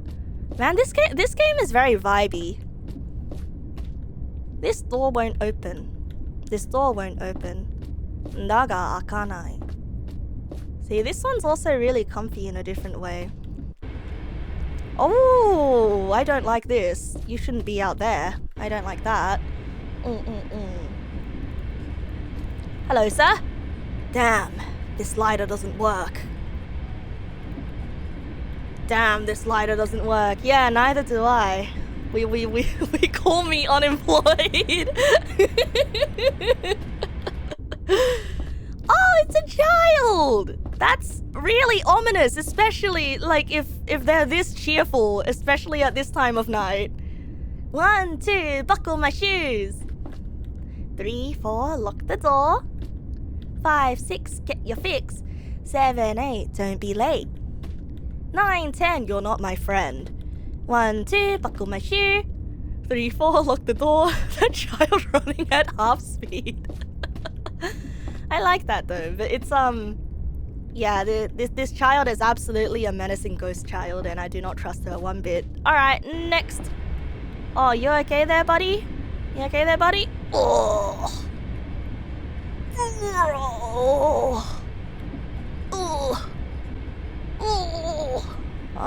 Are you gonna be all right? Yeah, I'll patch your. I can patch your back for you. Long night of drinking. Just be safe, okay? Don't lean too far over those railings. You might fall over. You know, there's a lot of horror stories about how many people get into accidents with trains. It's actually quite a problem. A lot of high-profile lawsuits out there as well. It's just you don't want to end up on the other side of one. All right, next carriage. Holy shit! This guy is reading a lot of newspapers. Okay, either those are newspapers or those are pizza boxes. But damn, this guy must have spent an eternity. Imagine the vomit at high velocities. Ventus Draco, welcome. Saludos desde Chile. No hablo español, but hi, Australia. No, this is not it either. You there, young man. Have you seen the latest papers? I've been looking for it everywhere. If you happen to find it, please bring it to me. The latest paper? Don't forget, it's the latest papers. Alright. I know where to find papers. This door won't open. Okay. I know where to get papers. Some weird guy came up to me while I was sick on the train and told me I could fall off. No, I said to be careful. Cause you're sick. You know, you shouldn't be leaning. Like, yes, I think it's good that you're vomiting off the train, but I feel like it's better for your safety if you vomit inside the train. Okay, look, you'll make someone upset, but it's best for your safety. And I'm only looking out for you, okay? I'm not your dad. You can do whatever you want. Oh, hey there, brother. I didn't see you there. Is there something you need? Oh, you want one of my newspapers? Well, for sure, brother. I can only give you one, though, or I'll get cold. Aww. Which one do you want? I can choose the Nevermind paper or the this one paper. I'll take this one. Here you go. Sleep tight, brother. What is it, brother? Anything else you need? Aww. Oh, thanks, brother. Aww. Oh, thanks, bro. I don't know what it is, but it's just when a stranger calls you brother. It feels so nice. You know, it feels so nice. I wish it was more appropriate in Australia to call people brother. Can't go through here. Right, there you go. Ah, the papers you're holding. It's exactly what I'm looking for. Thanks a bunch, young man. Here, take this. I have no use for it anymore. Ooh, it's a fetch quest kind of game. New Zealand coded. Wait, do people in New Zealand call each other brother? Yeah, bro and bruv have different meaning. Yeah, bro and bruh have different meaning. There you go, bruh. Hey, kid, that lighter you're holding. Could you let me borrow it? Ah, that hits the spot. You know, kid, this is gonna be my last cigarette. I was gonna retire from the force too. After this last train ride, I'll go home and see my family. Yeah, look, a picture of my dog. Ain't she cute? Aww. Anyway, kid, smoking's bad for ya. Here's a bit of intel for you. A lass who's sick between those two train cars. She dropped something of hers earlier. I saw a child take it. I saw a child took it. What could a child want with something like that? Anyways, kid, take it easy. Thanks, bro. Don't forget, smoking's bad for you. Yeah, I feel like everyone on this train is dead. This feels like a purgatory train now. Like, you see, the moment I saw this happy child, it's, I knew that there was a spooky thing about this train. Like, a child running at half-time speed on the train is never a good sign. Hi, miss. Hi, mister. You want what that lady dropped? Sure, mister. But you have to answer a question first. Ready? Here goes. Which way do you think the train is going?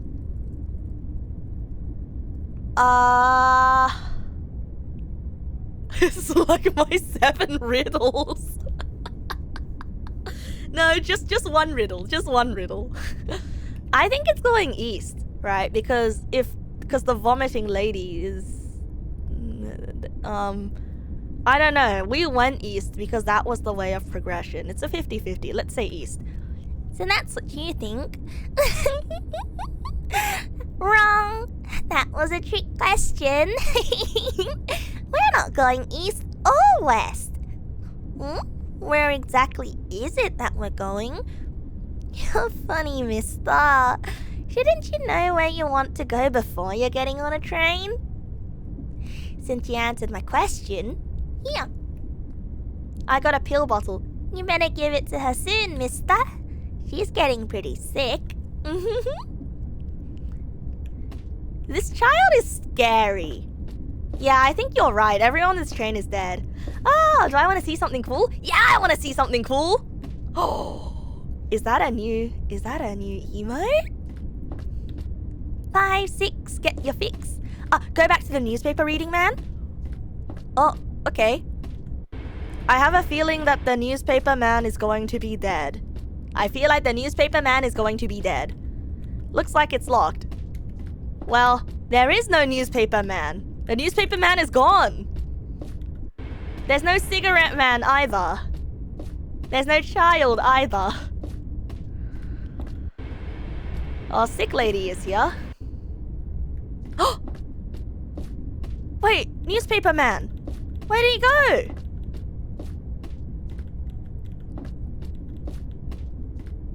Where'd he go? Oh, they moved on because we gave them what they wanted. Oh, this is the afterlife train. Oh, you found my medicine.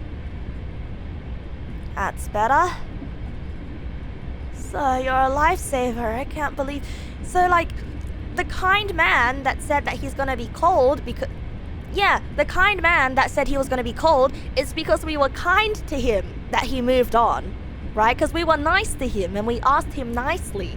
And the child wanted someone to play with her, so she moved on, and the newspaper man was looking for a newspaper, and we gave it to him, and he moved on. That was pretty, you know, obvious. And the smoking man probably died from smoking, and we gave him a light, and we gave him his last cigarette. And he's probably moved on from that. Well, we gave him a light. And now she's gonna move on. Sir, you're a lifesaver. I can't believe... Wait. This is all wrong. You shouldn't be here. Listen, you have to leave. Quick, follow me. Oh, wait, where did she go? Where did she go? Huh? Wait, what do you mean? This is all wrong.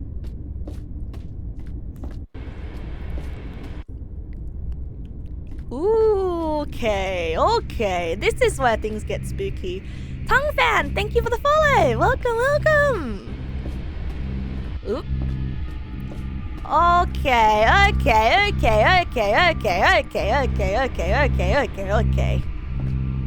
Well, we see a bunch of cobwebs here. There's more cobwebs. Are you kidding me? Is the spooky punchline of this going to just be a giant monster? Huh?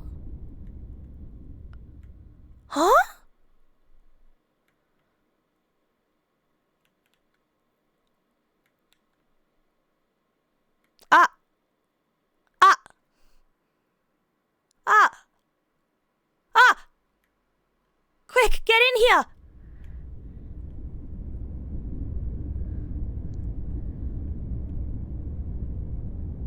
That was close. You almost became her food. Or worse. Listen, thanks for helping me, but you need to get out of here.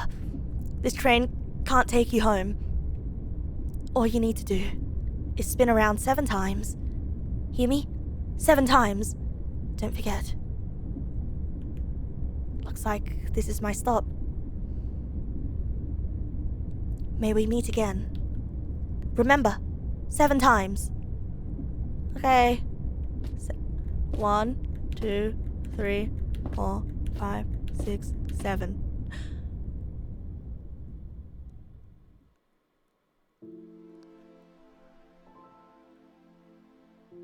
Yeah, the train's not stopping and she just jumps out.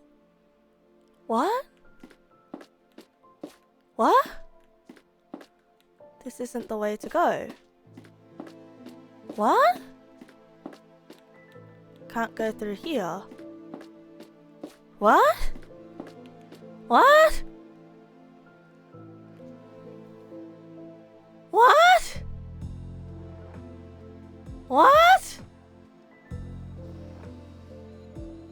The spider was the little girl. Oh, you could briefly see her silhouette flashing before it became a spider.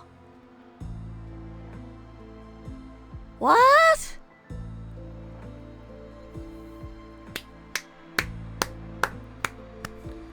Huh. I don't quite understand this one. I feel like there's more to unpack about this story. Yeah, is this some weird urban legend that we don't know about? Now to watch a 40-minute lore video on YouTube. Apparently it's based on a creepypasta by the same name, according to the dev page. So, The Last Train Home creepypasta. Okay, The Last Train Home creepypasta. It's a pretty short creepypasta. I think I will read this creepypasta now. Here, hold on a second. Let me share my screen with you guys. One second. Studio mode, just in case it captures something embarrassing like that elf again. Okay.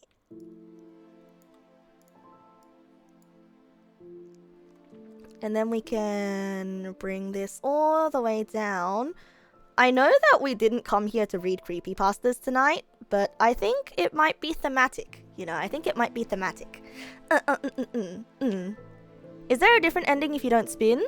I guess? It's like a train to the afterlife and there's a predator that moved into the niche of devouring spirits on their way out. Oh, okay. So it's a creepypasta called The Last Train Home by Stray Dog. Let's see. Do you ever watch other people in the subway? It's so strange to have to ignore someone who's right there up in your face. A can of sardines springs to mind, except passengers aren't joined by a bond of thick oil or brine. Instead, they're stewing in a miasma of sweat, cologne and annoyance. Everybody absorbed in their little worlds, warm little cocoons. There, whizzing through the bowels of the city at a brisk clip. You'll find people reading books, newspapers, maybe on a PlayStation Portable, maybe on a smartphone. Except me. I'll always be looking through the thick glass windows at the flickering blackness just beyond. Sometimes late at night. I hope I'll get on the same train once more, so I can see it all again. It had been one of those weeks. Actually, it had been one of those months, where the targets piled up like so much dirty laundry. The boss... wait, oops, I forgot to press the button. Oops, sorry, I forgot to press the button that moved the text over. Thanks for letting me know that I forgot to press the button. It had been one of those weeks, actually been one of those months, where the targets piled up like so much dirty laundry. The boss was on my case. Miserable, balding fart with his mortgage and his European sports car, riding us all for another bullshit project for some client across the country. The days and nights lost their meaning. In at work early to beat the crowd, heading home without ever seeing the light of the sun. Caffeine was my only friend. The last thing on the agenda for the whole workday was the mad sprint for the last train home, because the miserable bastard wouldn't even sign off on the late-night taxi claims.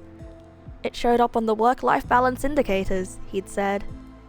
Okay, so I'm guessing our main character died due to karoshi, which is overwork death. Overwork death. Very classic, very sad. It had been another mindless day of numbers, presentation slides and texts. To be frank, I didn't even know if the version of the meaningless report I was working on was the 5th or the 50th. Nor could I have told you the difference between the two. The office had already emptied out an hour before my last co-workers giving me commiserating pats on the back as they headed off. I cursed as I stuffed my laptop and swept some papers into my bag. I was going to miss the train. The stale warmth of the building gave way to the bitter cold as I hit the streets running. The station was deserted. Not unthinkable at this time of the night, but eerie all the same. There's something about a hollow space meant for the crowds. I'm not talking about muggers or anything like that. There is an air of the forbidden about these empty spaces. That's how the night started out. Expectant. Waiting for something to happen. You know, I do know exactly what this paragraph means, hey. Like, if you see a public place that's usually packed to the brim with people just empty, like that feels wrong. There's something in your brain that echoes that's just wrong, you know. Once again, it reminds me of that time where I slept over at uni. Yeah, liminal spaces. Like I was camping in the labs at university, and I was there at like 6 a.m. Like I was there late at night.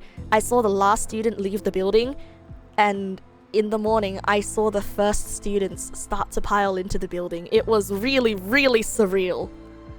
Like being the only person there somewhere that's not meant to be empty. Why though? You know how it is. Neg nasu and her overworking tendencies to carry group projects. It is what it is.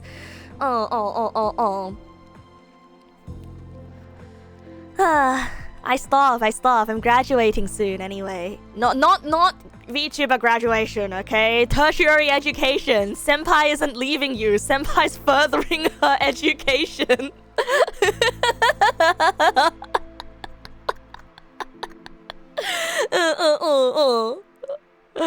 Okay, expectant, waiting for something to happen. Not that I cared at the time. The escalators were out for the night. I was wheezing hard by the time I got to the bottom. That old college fitness long drowned under an ocean of booze, buried under a mountain of fast food. I thought that the last train had already left, resigning myself to a long wait for an expensive taxi ride back. I was about to leave when a train pulled up with the familiar scream of metal on metal. Graffiti adorned the grey skin of the train, tribal tattoos for the modern locomotive. Ooh! Oh, I really love this sentence. Jeez! Graffiti as tribal tattoos for a locomotive. That is so evocative. That is so evocative. This isn't badly written at all. This is quite well written. Yeah. The doors hissed. Warm air belched from the cabin. I got in. Yeah, even this sentence as well. Warm air belching from the cabin. As if the train, you know, personification. As if the train is a living being. Sorry, I feel like an English teacher right now. Remember in English teachers when you, like in English class in high school, when you used to like do class readings together and the teacher would like stop the book halfway to explain like, oh yeah, this word technique here, yada yada. Not gonna lie, I missed it. Not gonna lie, I missed those days. Yeah, did I get that for movies as well? Yeah, I did get that for movies. I actually really like those classes.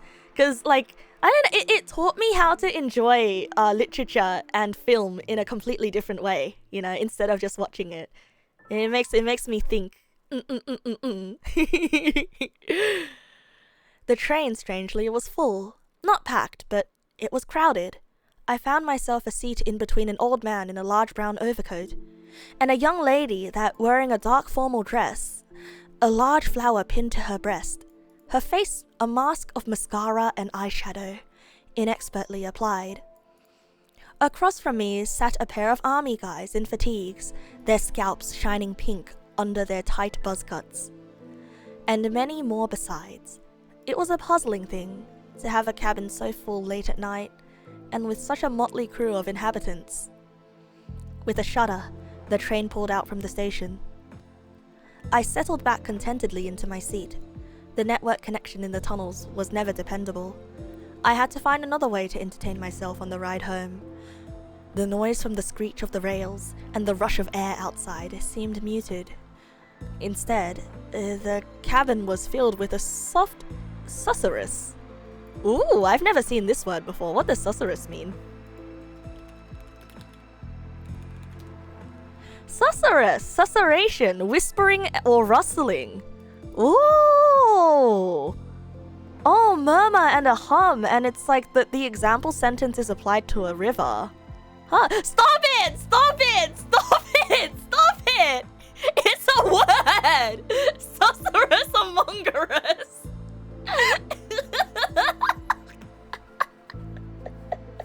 Why? I hate this. Thank you. I hate it.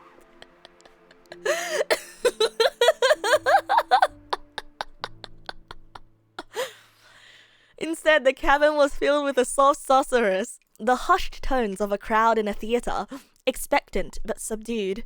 The cabin felt colder than it should have been. Was the heating out again? It couldn't be.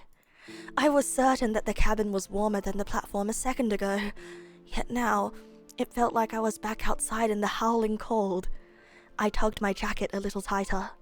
I looked at the hodgepodge of strange individuals in the cabin. Everybody seemed out of place. Why would there be a gaggle of high school kids, obviously inebriated, this late at night? Or the wayfish girl that was wearing what seemed to be a school uniform? I shifted uncomfortably on the sculpted plastic seat. Not a single mobile phone or any other electronic device in sight. A strange sight in this day and age. I looked up at the row of LED lights that indicated the train's progress along my route. 4 more stops. Man, city rails could never. City rails could never. Have a good day, Luak. Thank you for joining me. Thank you for joining me tonight. Take care, Luak. I was still staring at the display when the train whizzed by the next station. It didn't stop. Didn't even slow down. Just kept going right. The lights and pillars of the station streamed by in a blur. I jerked upright in my seat, my eyes widening. What kind of train had I gotten on? The rest of the crowd was unfazed by this development. If anything, the low buzz of whispers got even louder as the train progressed. We were still hurtling through the dark tunnel, the overhead lights flickering on and off. Nosferatu. When the little girl in the school uniform affixed me, stared at me, wide-eyed. She crept over to the group of high schoolers and tugged at the sleeve of one of the young men. He must have been a basketball player, towering over his companions. He nearly had to bend double to bring his ear down to the little girl's face. Her jaw worked up and down as she whispered something to him urgently. I heard nothing over the sound of the train. He blinked and took a step back. When he looked back in my direction, as though seeing me for the first time, his handsome face twisted strangely. What is it? Anger? No, he looked like he wanted something. He looked hungry. His compatriots noticed the break in the conversation and directed their gazes to the focus of his attention. To me. The same gamut of emotions cycled through their faces. Shock, and then a sharpening, a hardening of their features. They were hungry too. The giant took a step forward, perhaps meaning some harm for some slight on his person that I must have committed. One of the high school girls held him back. The feeling spread through the cabin, like a spark arcing from person to person. The two uniformed men, looking up and tightening their jaws. The old man next to me, perking up and scooting down to another seat so that he could look at me without straining his neck. Outside, a blur of lights told me that another station had shot by. 3 more stops. I shrank back into my seat, the tendons straining at the surface of my hands as I clutched at my bag protectively, as though that stupid gesture, grabbing onto my work, the focus of my life, would ground me and take me from this nightmare. It didn't. I felt the weight of their eyes on me, like insects crawling over my skin. Something was wrong. So clearly wrong. This strange crowd, so different, yet each of them was wearing that naked need on their faces. See what I told you guys before? Naked, nakedness being animalistic even, as if humanity had been stripped, because humans are clothed. He farted on the train and everyone heard. He scratched his butt on the train and everyone saw.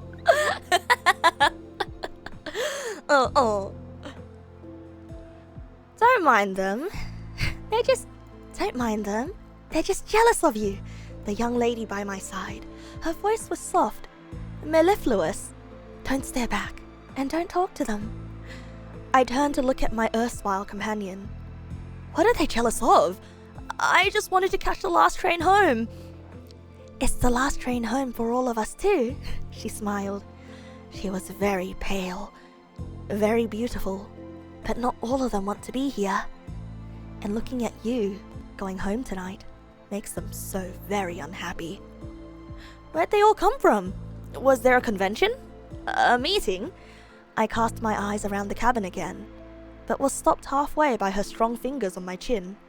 Her fingers were icy cold. She turned my head around to face her. Everywhere. All around. Most of them didn't want to be here. Except me, maybe. I'd had enough of where I was. I missed my parents. I hadn't seen them in such a long time. It took a while for me to gather enough courage to go look for them. She paused, suddenly pensive at what she'd said. You're not meant to be here, you know? You're on the wrong train. This isn't your ride. Outside the window, another station went by. My eyes flicked back to the board, with all the little lights. 2 stops to home. The whispering in the cabin had started up again, louder than before, but still muffled by the sounds of the rails and the rushing air outside. They were talking about me. The atmosphere grew oppressive. The attention of the crowd felt like a rock on my chest. A vice. My breathing grew labored. Every inhalation a struggle. I wheezed. My companion sensed my discomfort. I wish I could help, she said, sadly. It'll stop when we get to the end of the line, I suppose. Her eyes lit up at the thought. She turned around and scooted up onto the seat. Her knees on the hard plastic, palms on the cold glass. Even with her face pressed up against the glass, there wasn't a trace of fog on the window left by her breath. If she was even breathing at all. Here, why don't you take this? I won't need it where I'm going. She fumbled at her dress, detached the white flower, and pressed it into my hands. The sweet smell of the lily took my attention away from the pain in my chest. We're here! She was quivering with excitement as the train began to slow. I looked up at the board overhead. All the lights on the map had gone out. Where were we? She cupped my chin in her hands. It was only then, with her arms so close to my face, that I saw the network of fine lines that crisscrossed on her forearms. She caught the flick of my eyes towards her arms. She shrugged sheepish. Practice makes perfect, she said. She frowned, suddenly serious again. This stop is for the rest of us. You can't join us. You have to stay here. She leaned forward quickly and gave me a kiss on my cheek. Her cold lips burned like an ice cube. The people in the cabin quickly turned their attention to the approaching platform. I felt the weight on my chest ease. The whispering grew to a crescendo as they pointed and chatted excitedly. The platform drew close, and what a sight it was! I didn't recognize the tiles or the posters. I must have taken this train 1,000 times. I could have closed my eyes and named every station in order, and the time between stations if I wanted to. And yet I was lost. Oh, just like me forever. There was nothing on the platform that helped in any way. No signs, no directions. What the platform had was people. A milling sea of heads and faces, all expectant, all eagerly waiting. When the door opened, it let in the roar of the crowd outside. Shouts, shrieks and yells, and tears. So many tears. The passengers burst out of the train, throwing themselves into the waiting sea of people. I saw one of the army boys embracing an older gentleman, also dressed in military fatigues. None of that new age stuff, that pixelated camouflage. This was old school, with big green and brown blotches. The resemblance between the two was clear. They parted, the younger man introducing his father to his compatriot. The older man hugged him as tightly as he had hugged his own son earlier. The group of teenagers whooped and leapt as they pushed through the crowd, seeking some new adventure for the night. I caught a last glimpse of the blonde locks of the basketball player as they vanished around the corner. The old man that was sitting by me had found an elegant-looking lady in her 30s. Her light sundress looked out of place for the biting cold of winter. Or had I mistaken the man for someone else? I looked again and it wasn't the old man anymore, but a young couple laughing in the prime of their lives. And no, it was the same coat, and his features, lined with a jealous greed scant moments ago, were now lit with a fierce joy. Just as the train doors hissed shut, I saw the girl that sat next to me on the train. She was in tears, with her arms around a well-dressed couple. She waved at me as the train pulled out of the station. I waved back. My legs shook as I got off the train at my stop. The platform was reassuringly deserted. I watched as the train screeched into the distant darkness of the tunnel. I gingerly touched the numb spot on my cheek where the girl had kissed me. My fingers came away wet. I didn't even remember the tears falling. My nose was suddenly assaulted by a rich, thick greenhouse scent. Decaying plant matter. I fished the lily out from my coat pocket where the strange girl had left it. The pristine white petals were dry to the point of crumbling and speckled black with rot. I let it fall from my fingers and watched it bounce on the station floor. I sat there like an unmelting snowflake on the pocked grey concrete. I stared at it for a long time before I began the long trek home. Okay, so okay. That was really nice. That was really nice. That didn't feel like a creepypasta. That was just a short story. Yeah, that was just a short story. Okay, so I thought that the game that we just played was going to be an adaptation. Yeah. Yeah, that was a very 4.7 out of 5 story. That really was. Yeah. Oh, Orsicle! Orsicle, thank you for the resub. Thank you.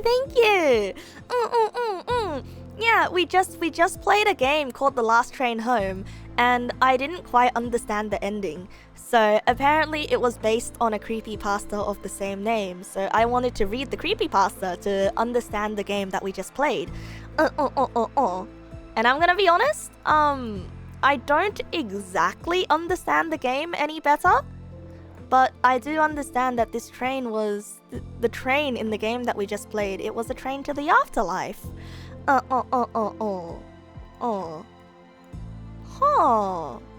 Oh, that was really nice. Yeah, so I guess. Yeah, I but the game wasn't a very faithful adaptation.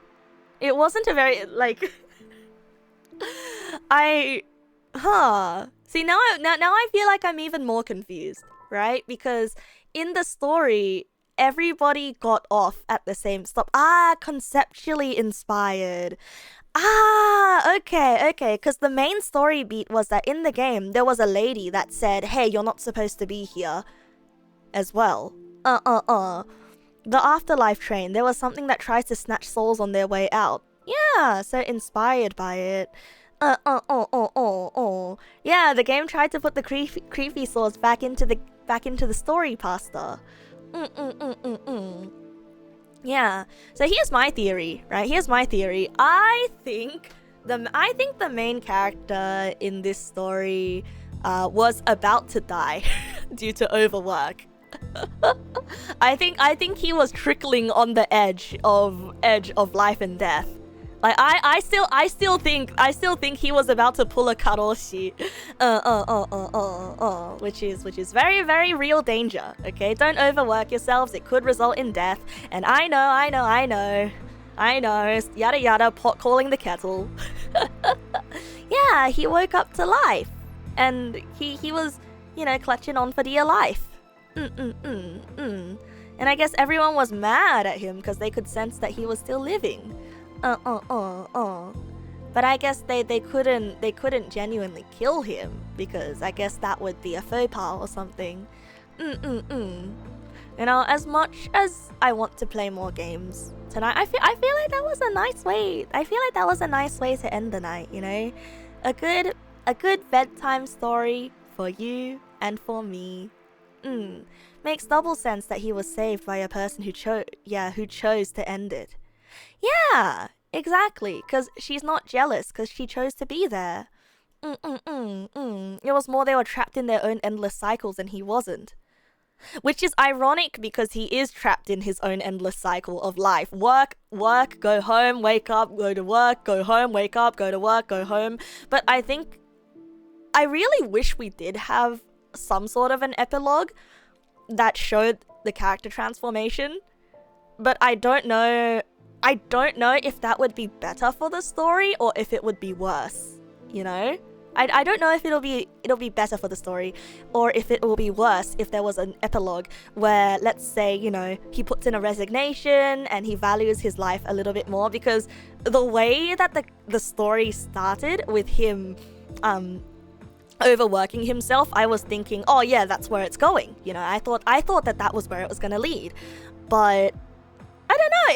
It feels like something feels unresolved, But I guess that's just my take on it. That's just my take on it. Because it definitely feels like one of those brushes with the afterlife that teaches you to value life. But then again, this isn't a Ghibli film. Oh, can you imagine? Can you imagine this? This feels like the perfect premise for a Ghibli-esque film. Like a train to the afterlife, a brush with the afterlife that teaches you a lesson, and then you come home. Yeah, it sort of feels like the Twilight Zone. Personally, I haven't watched the Twilight Zone. But yeah, that scene from Spirited Away. Yeah, it does feel like a Ghibli film on a train. Yeah, kind of makes me want to draw a piece of art inspired by this now. maybe next art stream. We'll draw like a spirit train or something. I don't know. I think train rides conceptually are one of my favorite liminal spaces. Train rides are one of my favorite liminal spaces. Only in concept though. I hate them in real life. Sorry bros, I'm a fake train ride fan. I'm a fake riding the train fan. I only like the idea of them in fiction.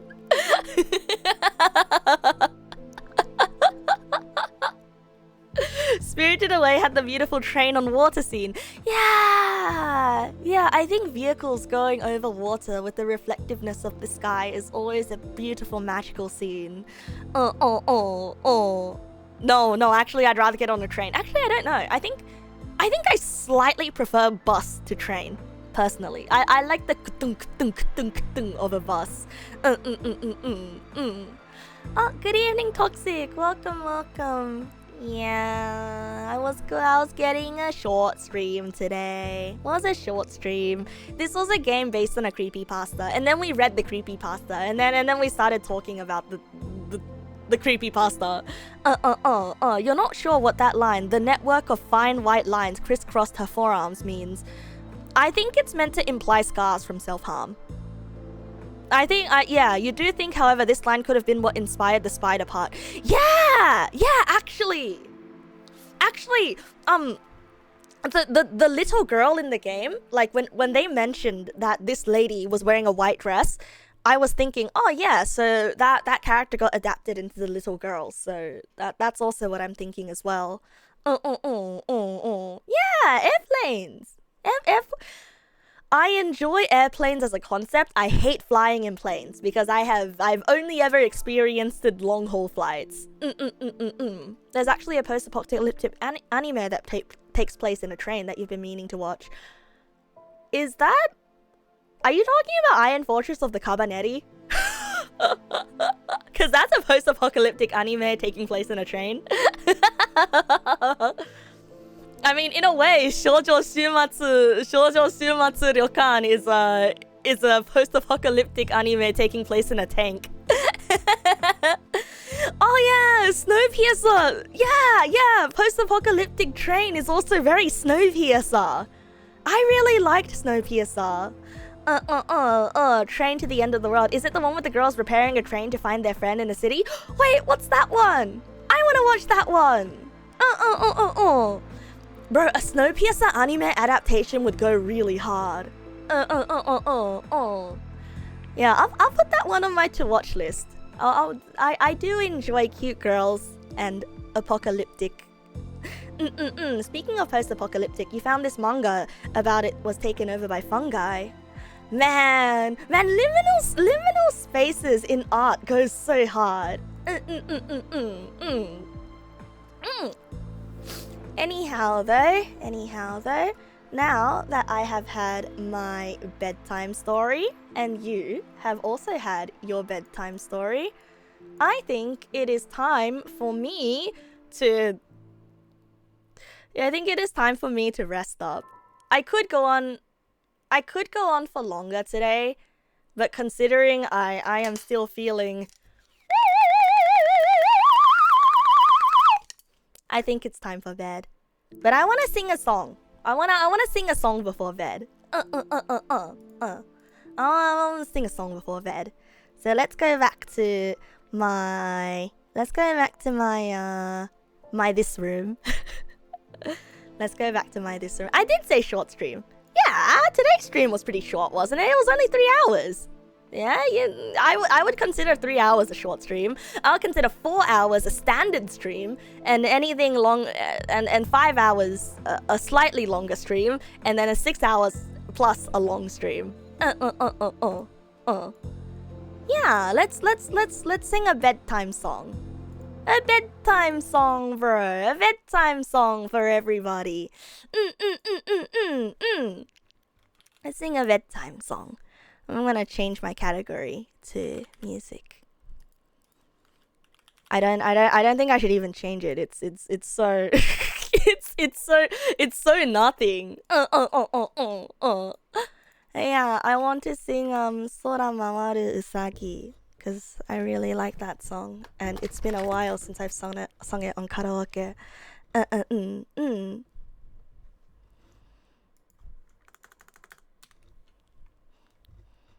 Ooh, I want to sing the acoustic version.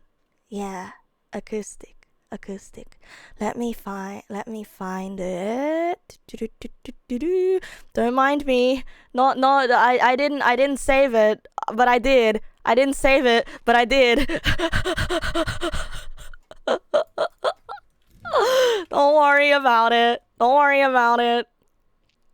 Don't worry about it. I'll be fine. Just gotta re-download the RAW file.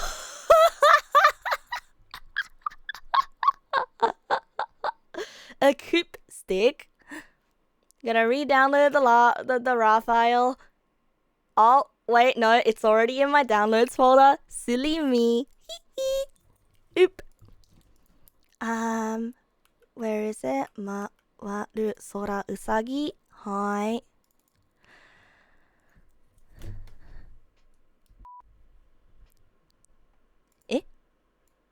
Eh? Why is it not playing? Eh? Nande? Arya? Nani? What? What?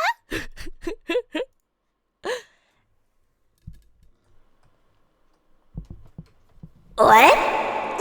Loud. No, the sound is not playing. I can't hear it. Wait, could you guys hear it? Wait, were you guys able to hear it?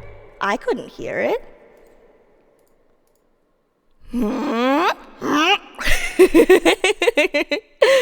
Okay, no worries. Yes, you can hear it. Stop it. Your Emperor's New Clothing me.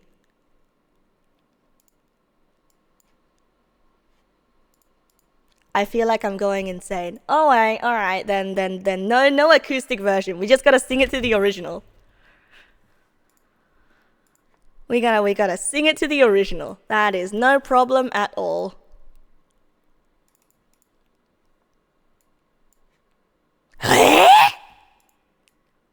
I can't hear it. Nanne? Oh, cause I accidentally mute. Oh, I'm so silly. I accidentally muted everything on my computer.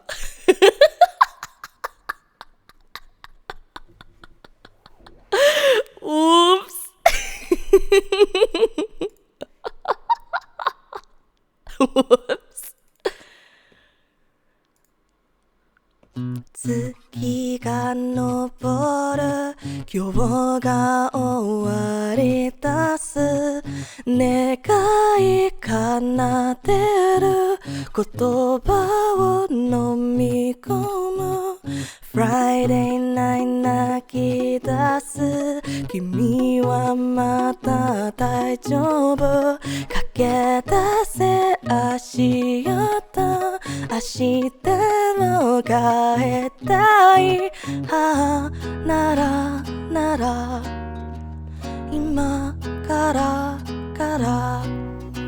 また夜空一緒に乱して書いて流れる時を眺めるだけじゃ笑えない回る空うさぎ君と明日はイコール負けるな明日に背を向けたくないから今から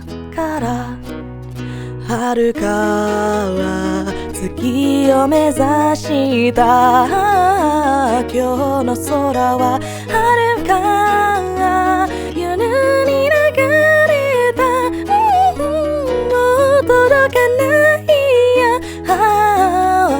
届かない月を目指さえ星にたどる人は言うけどそれは違う今日も僕は回るあなたが月を目指した今日の空はあまた夜に流れたもう夢じゃないや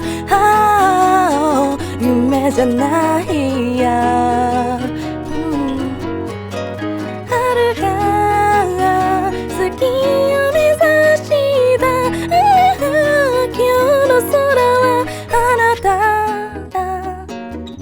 Hold on a second. I got wrong. Oops.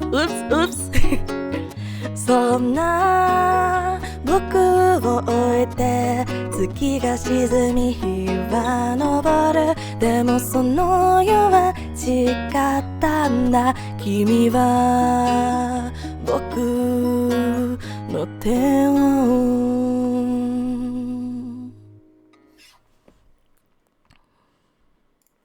いい遥か月を目指した今日の空は Oh, I love that song. I love that song. Hey, I want to sing a few more songs. Can I sing a few more songs? I wanna sing a few more songs. Just a little bit. Yeah, I get to sing a few more songs. Wahoo! Yippee! Yeehaw! Wahoo! One more. I was the one that was saying that I felt wee woo. Yeah, I also have to do my sheets. I also have to fix my sheets and everything. But just one more never hurt anybody. Just one more song never hurt no one. Aw, not even if the song is Misty Memory. Not even if the song is Misty Memory.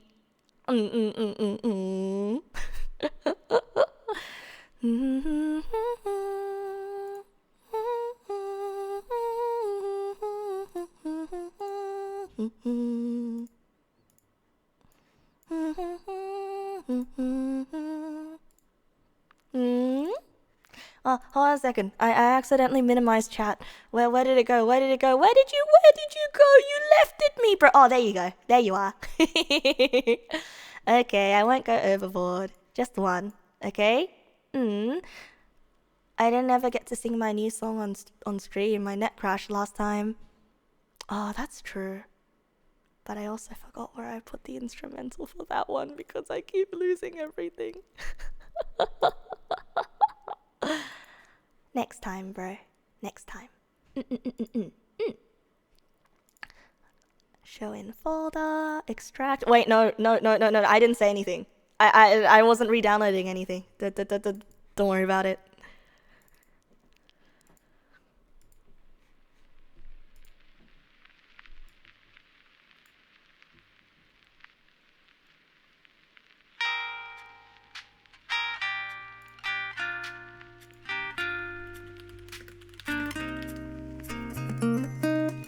It's not fair.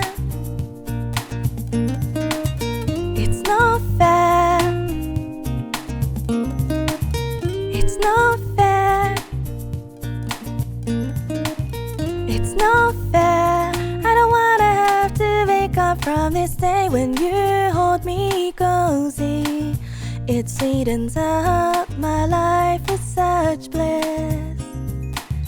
When you warm me roses cozy.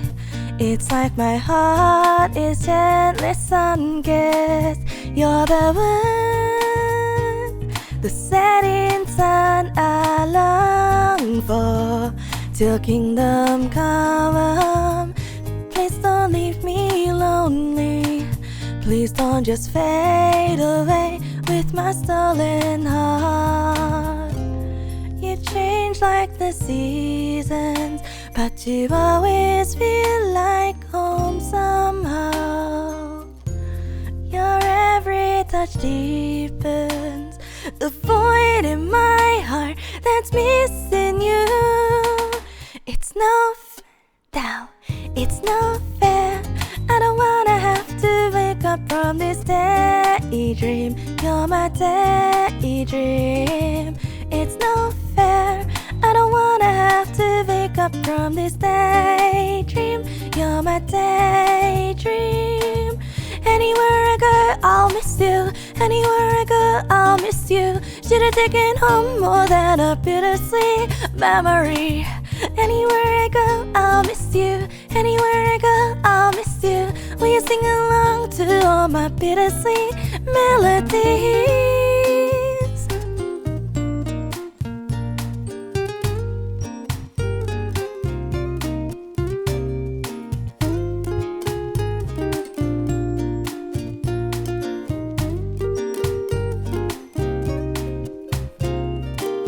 No, I still can't seem to sing more than blues when it's time for my verse.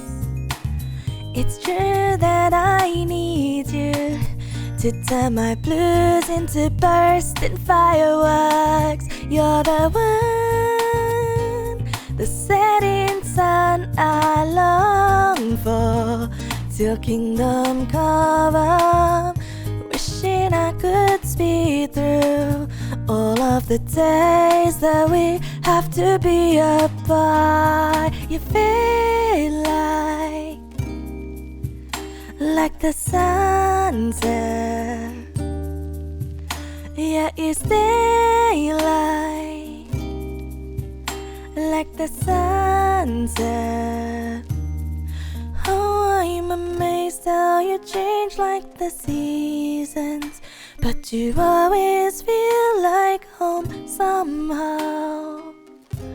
Your every touch deepens the void in my heart that's missing you. It's no fair. I don't wanna have to wake up from this daydream. You're my daydream. It's no fair. I don't wanna have to wake up from this daydream. You're my daydream. Anywhere I go, I'll miss you. Anywhere I go, I'll miss you. We're singing home more than a bittersweet memory. Anywhere I go, I'll miss you. Anywhere I go, I'll miss you. We're singing along to all my bittersweet melodies. Da da da da da da da da. This daydream, the daydream. Whoa, oh. Da da da da da da da da. You're my daydream.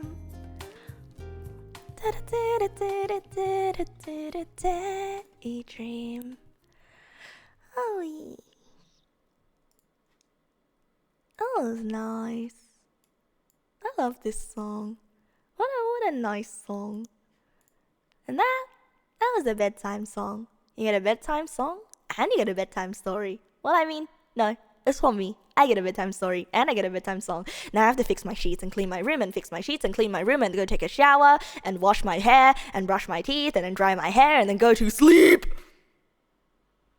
And then we'll be back tomorrow. And then we'll be back tomorrow. And tomorrow we'll play Night in the Woods. And hopefully I will be deified. Wow!